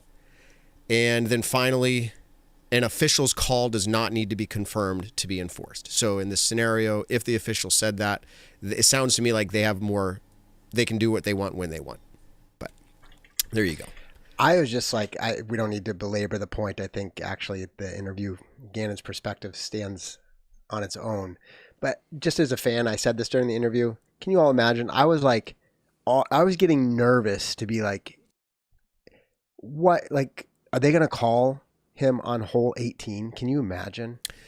Like if something like that happened, like I would just be so frustrated. And I know the chat's like, you got to stick to the rules. Yeah, say what you said in the chat during this interview, because I thought what you said in the chat was actually worth it. I think the point that you made is you said, I don't want to see it, you know, somebody lose or win kind of like based off of these rules specifically kind of a feeling. Yeah, but, it's like, but it's the reasoning. Yeah, we have to stick to the rules, but like a rule that has actually open debate about it. It's a little inconsistent. In my opinion, there's some gray space, and in my opinion, maybe it's not the best rule, at least the way it's currently managed. Like we want speed of play. That's not what I'm talking about. But I'm literally talking about the moment. I'm not even saying whether he should get warned at all during the event, right? If he's playing too slow, like warn him. But I'm just like, I was just foreseeing this potential scenario where somebody's like, sorry, you took over 30 seconds on that throw, stroke penalty, you lose the event. And I'm just like, and by the way, I could understand the argument and say, yeah, exactly right. He shouldn't do that. Right? Like I understand that, but I'm like, please don't let that be the story. I'm so glad it wasn't. Anyway, let's avoid that story in the future is my point. Gannon was clutch after that warning. I'll tell you what. Yeah, well, I think that's true, but the chat's going crazy with the clutch wording. The interviews, it's awesome. Fun chat tonight. Nick, I'm going to ask you this question. That interview you did was clutch. I don't know about that. Or you both did. I don't know about that. Gannon, see, that's the thing. Gannon made it good. It wasn't me. Yeah. See, that's what I'm trying to say. I wasn't clutch. Anyways, okay. Complaints about DGN subscription model. Now, I find this one interesting. I don't know if people were misled to believe at the beginning of the year or when the models were rolled out as different tiers that they were going to get everything, but it was pretty clear in the beginning that there was subscription model. You get European Open and you get President's Cup, and I think maybe it's USDGC is also separate to the normal package. I'm not here to complain. If I'm a PDGA member, and I am, for the basic coverage, not including European Open, and I knew that with my subscription, I'm paying like $5.99 a month. I get some people can't do that. It's fine. But I'm just saying I'm paying $5.99 a month. And I knew when European Open came around, or I knew if I didn't want commentary or if I wanted ad-free or all these things, I could upgrade to Pro. I knew that since the beginning. Maybe it's because I follow it closer. Maybe when I signed up, I saw that, quote, fine print, even though it wasn't that fine. But then I see people throughout this whole event complaining about this model being horrible. Why are we requiring people to spend more? There's a discussion to be had. There is a debate to be made, and I want your guys' opinion on like if this is best for disc golf. Like that's cool. That's a discussion. That's not the one I'm having right now. The one I'm having right now is like this was all clear and up front, and then people are like, how is it that my subscription doesn't have this included? That part to me is where I would have an issue with. I'm going, it's clear when you signed up, it wasn't there. And now you have an issue that it's not there. You just got to pay to watch. You don't just get to watch everything for free in this world. So that's kind of where I'm at. That's the thing some people don't get. They don't. All right, so I'm being fairly blunt. Everybody understands it's the way to make conversation. I understand there could be some nuance. So, but if you're saying those kinds of things in general, I'm not sure you've actually thought through how like sports media rights work, right? Like this is how they work. And to your point, Matt, saying more like, do you see it up front? Yeah, that's just like pay attention to what you're buying and don't be upset when it's not the thing that you thought you were buying. But like most of everybody's paying to watch sports. Almost all sports with the exception of very few. Here's the point. You're like, well, no, I turn the TV on. Yes, you pay for cable package. And guess what? That cable company had to negotiate media rights to show your favorite team on that channel. And if you ever seen it, so every once in a while, right, those negotiations don't pan out. And all of a sudden the sports you want to watch or the sports team you want to watch is not on that channel. Right? That's because media rights are a thing at the league level, at the team level. And like that's exactly how it works. So the European Open, the PDGA, the Pro Tour, they own the rights to all these events. And so they're going to charge for them. And if it costs more, why would you expect a particular entity to like front that for you? And so, like, to your point, Matt, they make it clear and say they're probably subsidizing a good portion of that, because there's no way that the whole European Open could be pulled off for that much, like if it was independently on its own, right? Like the Pro Tours has the scale to deliver it. You can't compare the media rights for the European Open to something like the NFL, which, by the way, is like, you know, an over $100 billion media contract over like a decade. Like, it's literally not the same thing. Almost all smaller, and when I say smaller sports, I'm even talking like still big time leagues, are like, they're all pay. And Matt, in today's world, everything is subscription based, almost. So like, people have to know how to interpret and read and understand subscription stuff. It cost me $5.32 to watch 4 rounds of the European Open. Now, I will throw this over and I'll let Nick enhance on this if he wants to, and Josh, but there's a comment that came in. I think that's fair. Again, there's different angles you can look at this. Again, I'm not talking about, is this good for disc golf? That's a discussion. But this comment that came in is pretty decent here. Web Dev Newbie. It says the idea of the more layers they add, it's not easy, the subscriptions and having to change it and all that. So that's a whole nother discussion. I would agree. Yeah, but who are you blaming? The European Open? No. Well, who's Web Newbie? Oh, I don't know who that. Blaming. Oh, it sounds to me this like is my the point. Disc It's Golf like the Network. DGN is saying, like, the European Open is like, you want to push our event on your platform, this is what it's going to cost. But Josh, do you feel like this is the question? And maybe it's getting a little bit better, and it wasn't that hard. But is Disc Golf Network's user interface awesome? Do you feel that way? As good as it could. No, and I think that might be here. We're saying, like, you got to do this, and then even Nick and others, like, oh, I did it, but then like I have to log out and log in. Yeah. It's like you kind of buggy little system. So like, I think there's some frustration there too. So I'm not arguing that side of it. I'm just simply saying that people are saying my wife won't let me buy Disc Golf Pro because it costs too much, and like. That's where I get lost. Nick, what are your thoughts on this? To close it up. I'll kind of defend the Disc Golf Network on this point. I'd signed up the day before the event to get into the pro subscription, because I forgot to do it after we were talking about it Monday night on the show. And I fortunately have a couple numbers from the Disc Golf Network, like, you know, people who work for the Disc Golf Network. And one of them had given me just, hey, sign out, sign back in, and it should be good to go. And then what do you know? It was. And then even you guys, I know I texted super late at night one night, but you guys had said the same thing, log out. Dude, that takes me less than 30 seconds. No harm, no foul. I'm not one to really complain. Like, you know, we run a business here at Olympus, and people have said like, oh, hey, your website's a little bit wonky. Now, I'm not the website developer. I don't really know much. I don't know anything about websites. Don't get me wrong. When I go into a website, I just want to be able to click something and then there you go. Like when I go onto Disc Golf Network, all I'm going on to do is to watch live coverage. I don't watch the post-round production. I don't watch all the different add-on things that they have unless a new video comes out with like finding the lines or all these different things. And so like for me, the user interface of the Disc Golf Network, I've never really had an issue with. So I'll kind of defend it in that regards. Yep.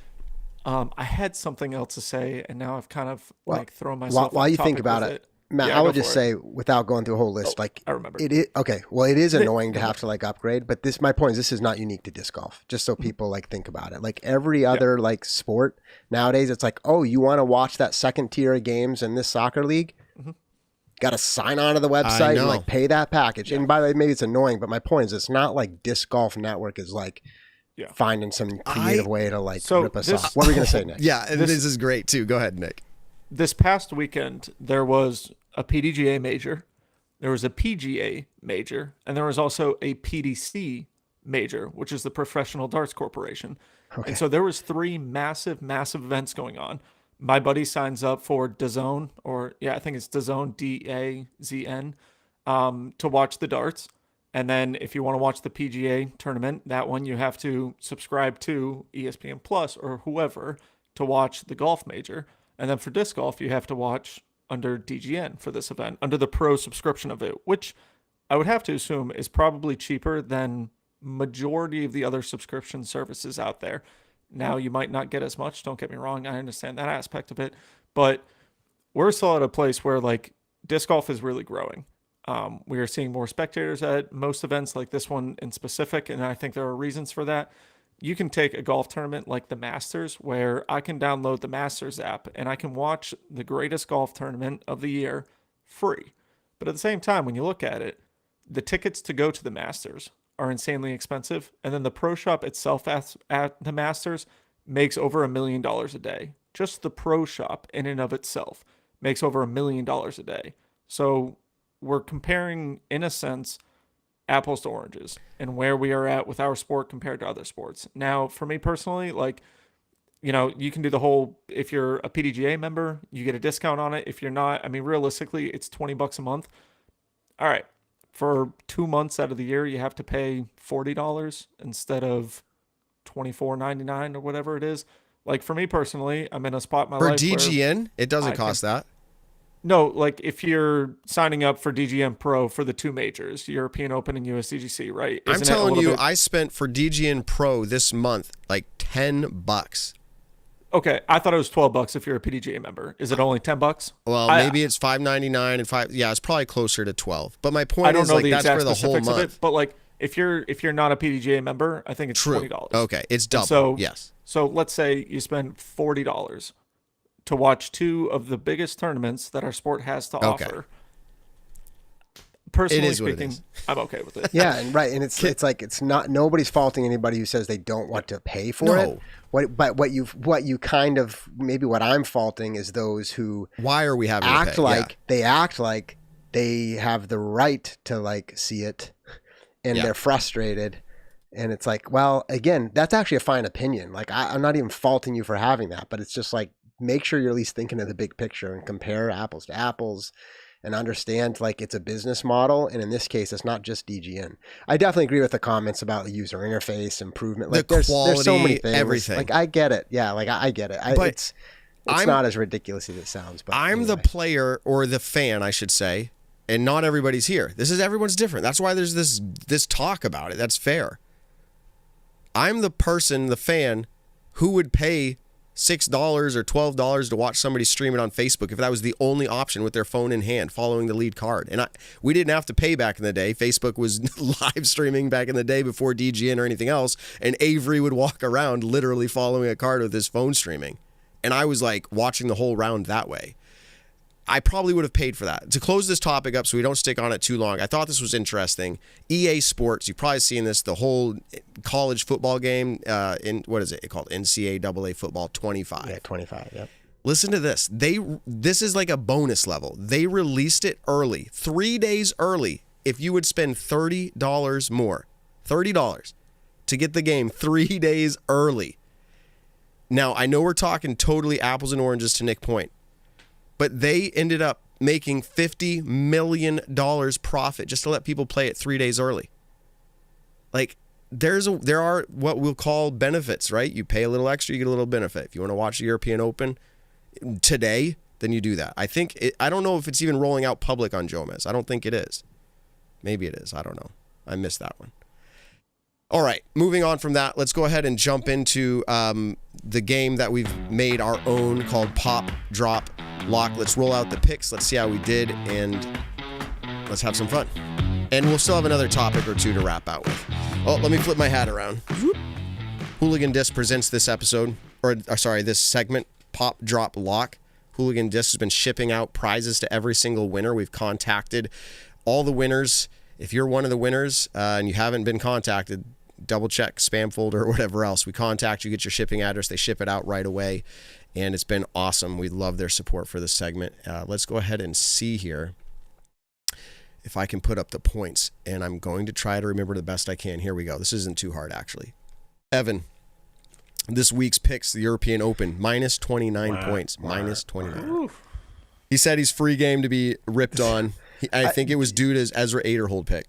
Yeah, I know. He wants us to rip on him because I think he feels like the embarrassment of a horrible pick. Please, and so Evan, maybe if you go back and listen or watch, we'll just let it like sit. We'll let the audience see, what that pick was all about. I mean, obviously, like, picking is tough, but yeah, Ezra Aderhold, 33 points below his average rating. He picked him to pop. That's the point. And Ezra totally bombed. Okay. Yeah, obviously, I think the mixture of courses really hurt him, but yeah. All right. Anyway. Going second here as far as bottom tier is myself, 37 points. I wasn't here last week, and Ben kept saying I was using his method, and that's why I was getting points. To your points that I listened to, you said, Ben, if he's using your strategy, then why did you not get points? And Ben's like, because he used my strategy, and I used my strategy, and it didn't work. I don't know. I don't know. He's confusing. Yeah. So I used his strategy again, I guess, and it still didn't work. So I don't know what the right strategy is. But Ben used Ben's strategy, and he did all right. Now he did all right again. So, yeah, his strategy is foolproof, I'm sure. So 37 points. That's actually not great at all. I did pick Kristen. Good job, but Calvin let me down. Moving on, I think we go next to Nick, I believe. And it's 69 points, Nick. Whoa, making some moves. That's what stands out to you? What stands out to you about why you got that? Do you know? Well, Missy Locking got third place, which I think is still some points. Yep. Ricky Locking got me some points. I actually don't 100% remember your other rating picks for me. All right. Well, you just did generally solid then. Moving into Ben with 74. So now Ben just outdid me by 30. What is that? 37? Double. Yeah.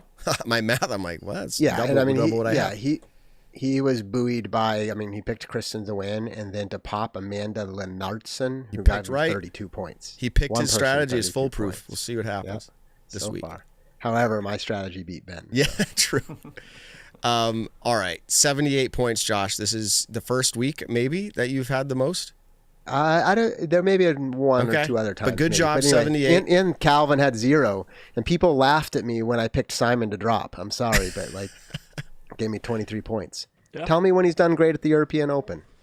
History. That's a good point. Yeah. No. And you know what was hard here? And I think even Evan said this, and I don't want to put words in his mouth, so I'll just say what I felt. I kind of forgot about Tampere. I was thinking European Open, totally forgot that they were going into these events. I knew about it, but I forgot when I was making the picks. I don't think I would have changed, but the stuff that I researched, I might not have felt as confident about. So here we go. We're going into the European Disc Golf Festival. What a fun name that is. And we got to make picks for this event. Again, rating based. Shout out to Shrek, our guy behind the scenes putting this game together for us. He's got it all up. The ratings are there. You can pick who you think's going to pop, drop, and who you think's going to place in the top. I think it's top 10, if I'm not mistaken. So you get points as for a lock up to that. Or maybe it's top 5. Probably top 5. All right, here we go. Nick, you're up. Okay. Coming up on screen. I'm not going to pronounce this name well, but Juho Palkkanen. We'll go with that. I have him popping. He's 983 rated. I'm hoping this is an event he does great at. I think we're going to see back-to-back poor weekends from Ezra Hold, so he is my drop. And then I think we're going to see a massive turnaround from Calvin Heimberg, and he is my lock for this event. Over on the FPO side for my pop, and because my screen's a little bit blurry, I'm just going to go off on my phone. Hannah Jansen as my pop. She is 905 rated, so even averaging 940 or 930 at this event is some pretty solid points. Ella Hansen is 970 rated. Averaging 950 or 960 is still a few points. And then Evelina Salonen, I think, has a comeback victory at this event, or I should say, poor final round at the last event. Coming into this one, I think she can pick it up. And because I only have one more Kristen Tatar use, and so I'm saving that one right now. Awesome. So, yeah. All right. Next up, I'm going to give you my picks. Again, I won't do the names any justice either, but Nico Ratia for my pop. I'm using the Ben Kenny foolproof strategy. No, I actually am trying to pick players. You got to look at a little bit of their rating history if you want to do well with this. It's still a little bit up in the air, but he's trending a little bit upwards. I feel like he can have a pop off. He's not trending down. Eagle McMahon for drop. Now, I didn't pick him last week. I thought about it, and maybe I'm too late to the game, but he continues to drop. You keep wanting to see these pop off events. When it comes to ratings, I'm not comfortable picking him for popping. I'm comfortable for picking him for dropping. And then locking. I think this might be my second or first pick for Paul. But here's my take. Paul always wins in Europe. Did he get his win over there this year? Not yet. Not yet. This is the last one, right? I think so. I think so. So this is why I'm picking him. That's the main reason. He came out strong at this European Open. I think he's just gonna clutch up. There we So, go. and then over on the FPO Pop, KT Tate, I feel like she's been performing above her rating average. I looked at the research. That's what she's been doing. I don't know if it's because we have a different pool of players, traveling from United States over. Maybe it's fluctuating a bit, but she's been playing over. Let's see if she can keep doing it. Sarah Hokum to drop. Again, she's been trending that direction. That's why I picked her that way. And then Henna Blumroos. Here's my final pick. That's the lock.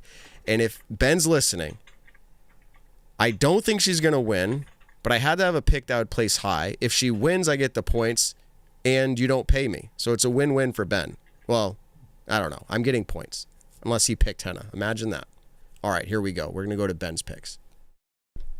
He's not here, by the way. I'm not sure where he is. He's vacationing. Okay. Popping up on the screen here. Pop Kiro Jui Salu. Or maybe you say Yuo Isalu. Yo Isalu. To pop. Eagle McMahon to drop. We have the same pick there. I hate when that happens because I need points on Ben. He's picking Eagle to drop as well. He's picking Ricky to lock, and that's not a bad pick, I'm sure. Popping. Is that Amanda Lennartson? Dropping Ella Hansen. That's not a bad pick either. Ella, for some reason, has been underperforming over in Europe. Not by a lot, but she is underperforming. And then locking, he has Evelina Salonen. So, Nick, you and him picked Evelina to lock. All right, moving into Josh's picks. Coming up on screen, Josh, who'd you got? I feel like I want to try to do my best, like Asa Pekka, what's his last name? I want to do like, can he do it? Yes, he can. This is amazing. I pick Eagle McMahon. Impio Pop Tuomas Hayatanen. Anyway, I'm going to leave it there. He's my favorite I mean, like, I'm kind of commentator. teasing about it, but it's because I love it. And in our house, when I turned it on, way. other family's like, wow, like, they're really great. Yeah. It's like, wow, this is amazing. And I love it. All right, sorry. We love it. Essa, we love it, man. We were going to try to get you on tonight, but we're sure it's too late. I mean, literally, like, I'm having fun, and maybe it's like a horrible, like, attempt, but, like, it's because I genuinely loved the commentary. They all love your impression in the chat. It's worth paying. It's worth paying more, for the subscription. All right, back to the picks. Pop Tuomas Haitanen.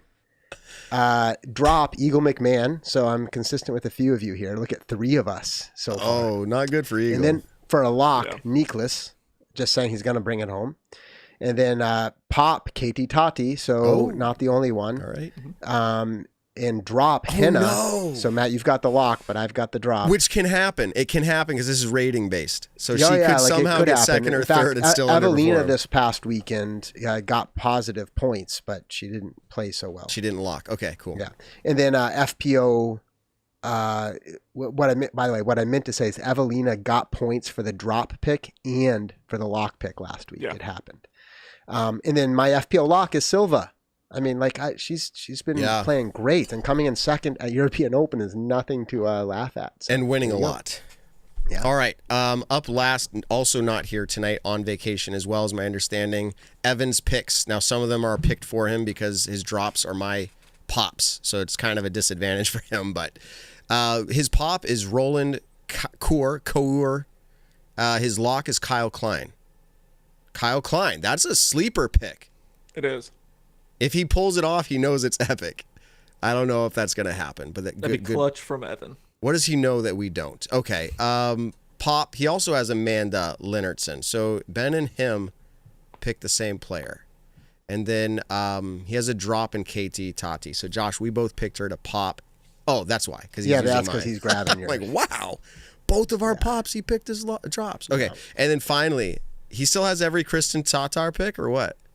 Because, like, he's picking Kristen Tatar. he saved him on early. Yeah, I was going to say, I think creative. Was last week his first one? Yeah, I mean, Evan has, I'd have to look at it. He's only picked her. So who's gonna win that one? That's pretty interesting. Get your pop, drop, lock picks in by going to popdroplock.com.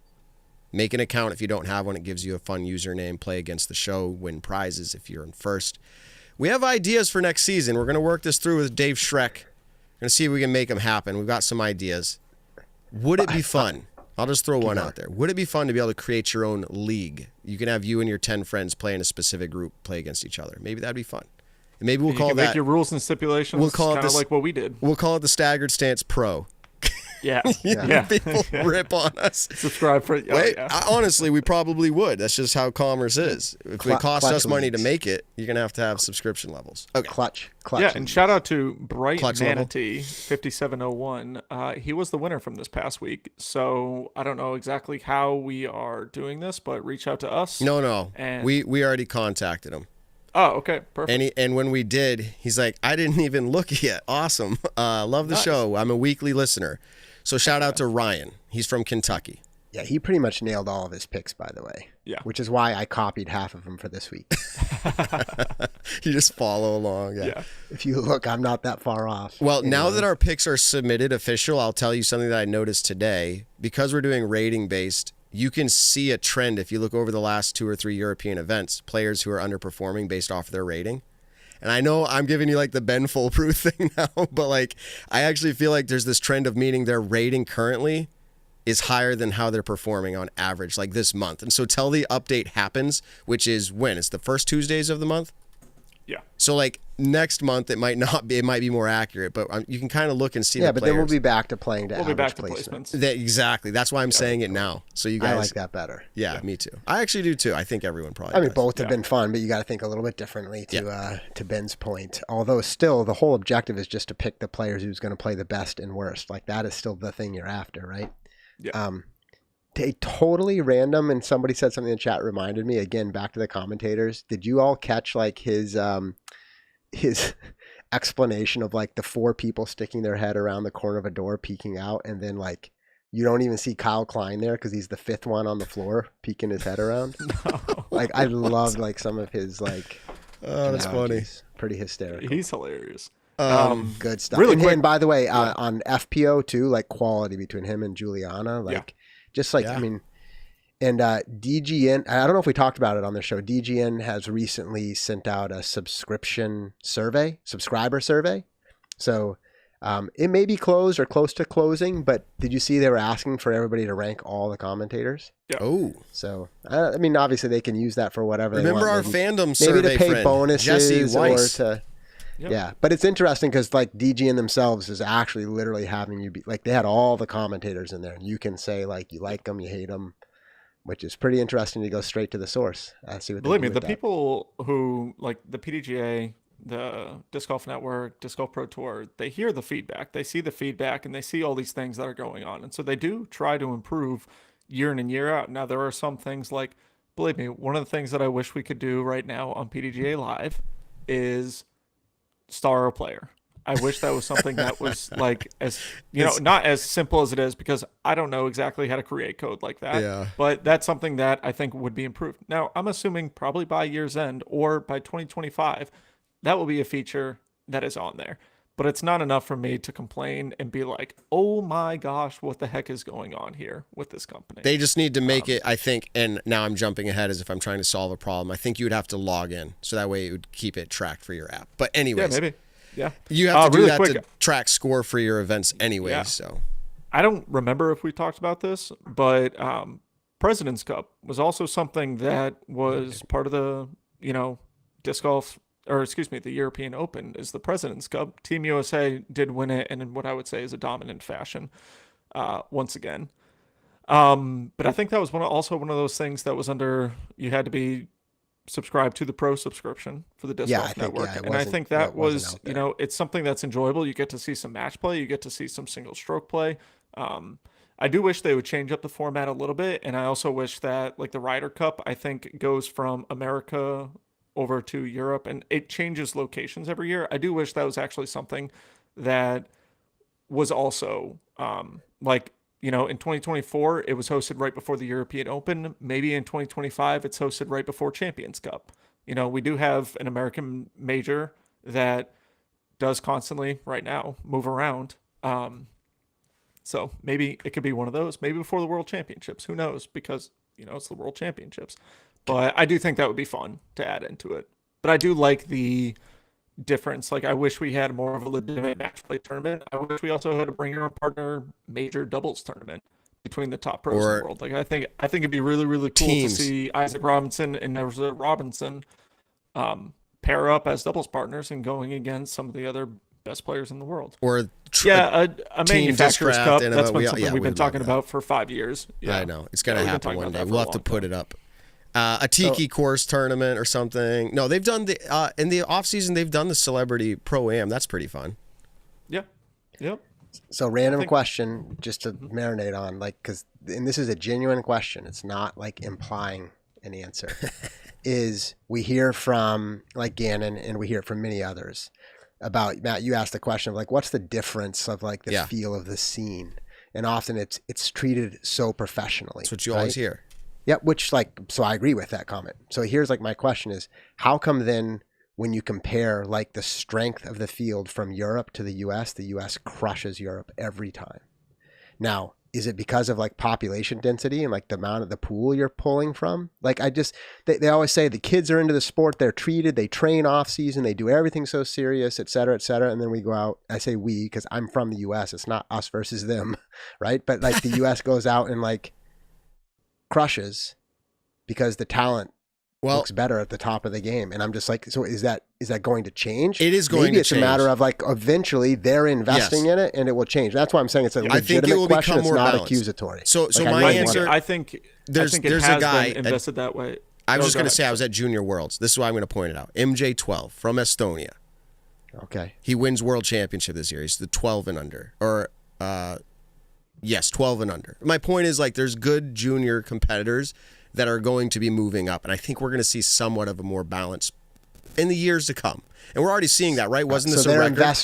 Their investment's legitimate, and it will pay the dividends eventually, and it'll be a much more balanced scene. Maybe, but the population size and all that as well, because obviously we have a lot more Americans still winning junior worlds as well. There's 18 divisions or whatever it is. So I mean, I don't know the balance per population wise, but per population, you'd have to believe having anybody win a world championship, even in MJ12, is like significant.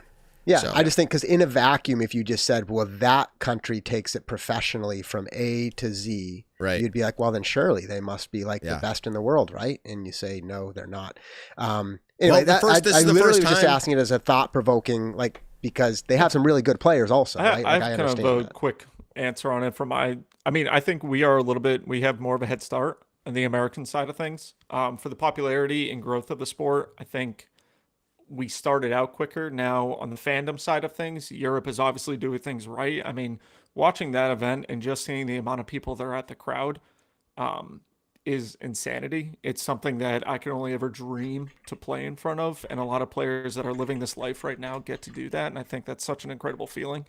But realistically, I mean, we're seeing it on the FPO side of things right now, is that they're kind of dominating the American women, one in specific, but we are seeing like Kristen's obviously, I think, the best player in the world right now.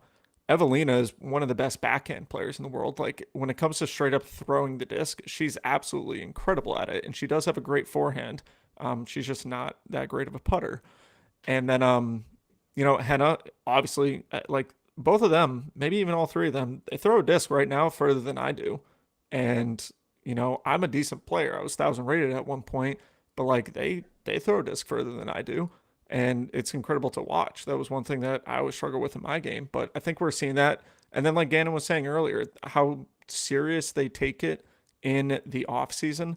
This is something that I've talked to a bunch of people. Like I've talked to Dylan Cease about it just last week. Is like I don't think disc golfers train like other professional athletes train. Now, obviously, disc golfers aren't making what an MLB pitcher is making, and their organization. Like I was talking to Dylan, I was like, hey, you're such an incredible pitcher, but you obviously have pitching coaches that go through and you have a strict regimen. Like you have weightlifting X amount of times a week, you have yoga, you have stretching, you have pitching, all these different things. But he has a training staff with him. He has a crew with him. And so I think that's one thing. Like Haley King started doing it, I think, over the last few years. Cole Redolin has started doing it to where they hired a personal trainer, or they hired, someone to help coach them through these things. Like overthrow disc golf is great. You might be a better player than the coach will ever be or ever was, but they still have something valuable and offer to you. And I think we've talked about this before when it comes to like swing coaches, you know, like Tiger Woods has a swing coach, all these, Tom Brady had quarterback coaches, and those coaches never were great quarterbacks compared to what Tom Brady has done, but they still add an extra layer of something to help them out. And I think Europeans right now are capitalizing on that, but I also think there's more of an ambition from the coaching side of things, like the people who are the coaches. I think there's more ambition in that right now than there is in disc golf. Excuse me, than there is in the American side of things. So I just spent 9 days out at the Junior World Disc Golf Championships in the United States. Now it's the World Disc Golf Championships. This was a record-setting PDGA major, and I think you might have mentioned this at the end of the show last week, Nick, but it's funny how it came full circle to here again. 19 nations represented, which was the most ever at a PDGA major. So that's the most official, if you want to call it, World Championships ever. And the largest attendance of juniors at any World Championship ever at 470 participants. For people, and I don't know the last time Gannon was at a Junior World Championships, but it would have been interesting to have been there and then travel to Europe and talk about the differences. Because when I see these junior competitors show up at the World Championships, you see, and I'm going to use, air quotes, small Eagle McMahons. You see Anthony Barellas. Literally, they're wearing the jerseys. They're totally uniformed out to be super professional in appearance. They treat every putt as professional as you can from age 8 all the way up to 18. What I saw at the Junior World Championships is incredible. Like, it almost makes me wish there was a whole DGN just dedicated to youth side of it, just like they have the Little League that you get to watch and all that. Like, yeah. They do post up disc golf. They do post up FJ18 and MJ18 if you want to watch that. But I think it's incredible to watch. I'm serious. The 8s and under, the 10 and unders, the 12 and unders, because what they're doing is incredible. The talent level is so surreal. And I'm not just talking about my son. Like, I'm talking like it's hard for me to say it's more professional there. We need to dig into that more. So to your point, Josh, and to others saying Europe, and I think the tide is rising for all. And then finally, to wrap it up, I think this was the first time ever, Josh, in the major that there was a lead card. Was it the lead card? I think it was. For FPO. Yeah, for European players. European. Yeah, right. I mean, so there's something to be said there as well. Oh, for sure. I think in FPO, we definitely see it. Of course, there were 27 total players with like maybe 1 or 2 handfuls of U.S. players over there, right? Yeah. But I think all the FPO people on the lead card had earned it. That's not really my point. I just think, look, can we generically say now that everybody around the world it continues to take the sport more seriously, that like this next generation, maybe we're in the midst of that now. Gannon used the term new guard, but like this next generation is going to be incredible. Like, the talent is going to continue to be incredible, which is awesome. It's unbelievable. As we wrap up, I will just say, we're not going to get into all the details, but it was fantastic to see the gallery size out there. Again, we're not doing it tonight. Why is it bigger here than there? Just generally put, that gallery was clutch. It was. I'm making fun of that word right now, but it was awesome. Like, to be able to get those pictures, whether you want to blow them up as a poster on your wall or just publicize, look where disc golf has come. I mean, at least in Finland it was that way. People are going, why don't we have that over here? Like, again, good for disc golf, bad. It's probably good to have more people on the course. How you make that happen, that's a whole other topic for another time. But it was awesome to see. It was awesome to see. And then my last closing thought, and I'll give you each your own. Paul McBeth pushing like that is great for the people who were fans for the past 15 years, as well as fans who weren't sure, if he's ever going to make it come back. He's been pushing a little bit here in Europe. If he does win this next event, going into Worlds is going to be a lot more exciting for everybody. So congrats, Paul, on your push there. I know it's a big deal. He's trying to come back. He hasn't had a win since his first kid, he said. And ultimately, the major level, he's trying to tie Kenny. So good job for him. Any other closing thoughts from you guys? No, just an exciting week of disc golf to watch. It really was. At the beginning of the show, I think I made an early statement saying there's no way we're going to talk about all the storylines. We pretty much did. Well, I think we talked about a lot. I still think there's a ton. The cash line was different. There were players talking about that. There's we didn't talk much about the weather. People having to play 36 holes in one day on long courses. Other players down the leaderboard, we didn't really talk much about what we saw bouncing around. We really, like, I don't know. Anyway, the list was long, but that's my point, is this is why majors are awesome. Yeah. Because the players come out and you could tell how much they wanted it. You see Simon like slamming the disc in his hand, other players taking deep breaths. Like, players want to play well at the majors, which means you get the best that you pay for it, and we watch it, and it's awesome. So anyway, loved it. Good show this week. Great chat engagement. I would tell people, like, we talk about disc golf because we like it, and maybe not everybody loves the way we talk about it, but like, man, lots of engagement out there tonight. Like, tell people to join us live or listen after. We've got, like, talking about the sport of disc golf. All right, guys. Exactly. This is it. This may never... I might go green screen for a little bit so you think I'm in studio. But this is it, guys. I can touch the wall behind me. I don't know what it's going to look like at the new place. That's a little bit up in the air, but this is it. It's studio in Leicester. I'll still be in Leicester, just a different location. We'll keep bringing it. Don't leave us yet. We're going to keep going. Nick, go ahead and close us out. We're excited, and thank you all for joining in on this wonderful Monday night of Staggered Stance. Can't wait to see the upcoming changes that the show is going to make just in general. Thank you for tagging along with us for the ride for so many episodes. Don't forget to like, comment, subscribe on the YouTube channel. Tell all your friends about it. Check out popdroplock.com if you want to tune in for the game that we play. Shout out to Disc Golf 978 and Hooligan Discs. Tell someone you love them this week. We'll catch you guys in the next one. We're too short of 200. We're going to be at 200 in the new studio. So peace out, everybody. Until next time, we'll see you out there.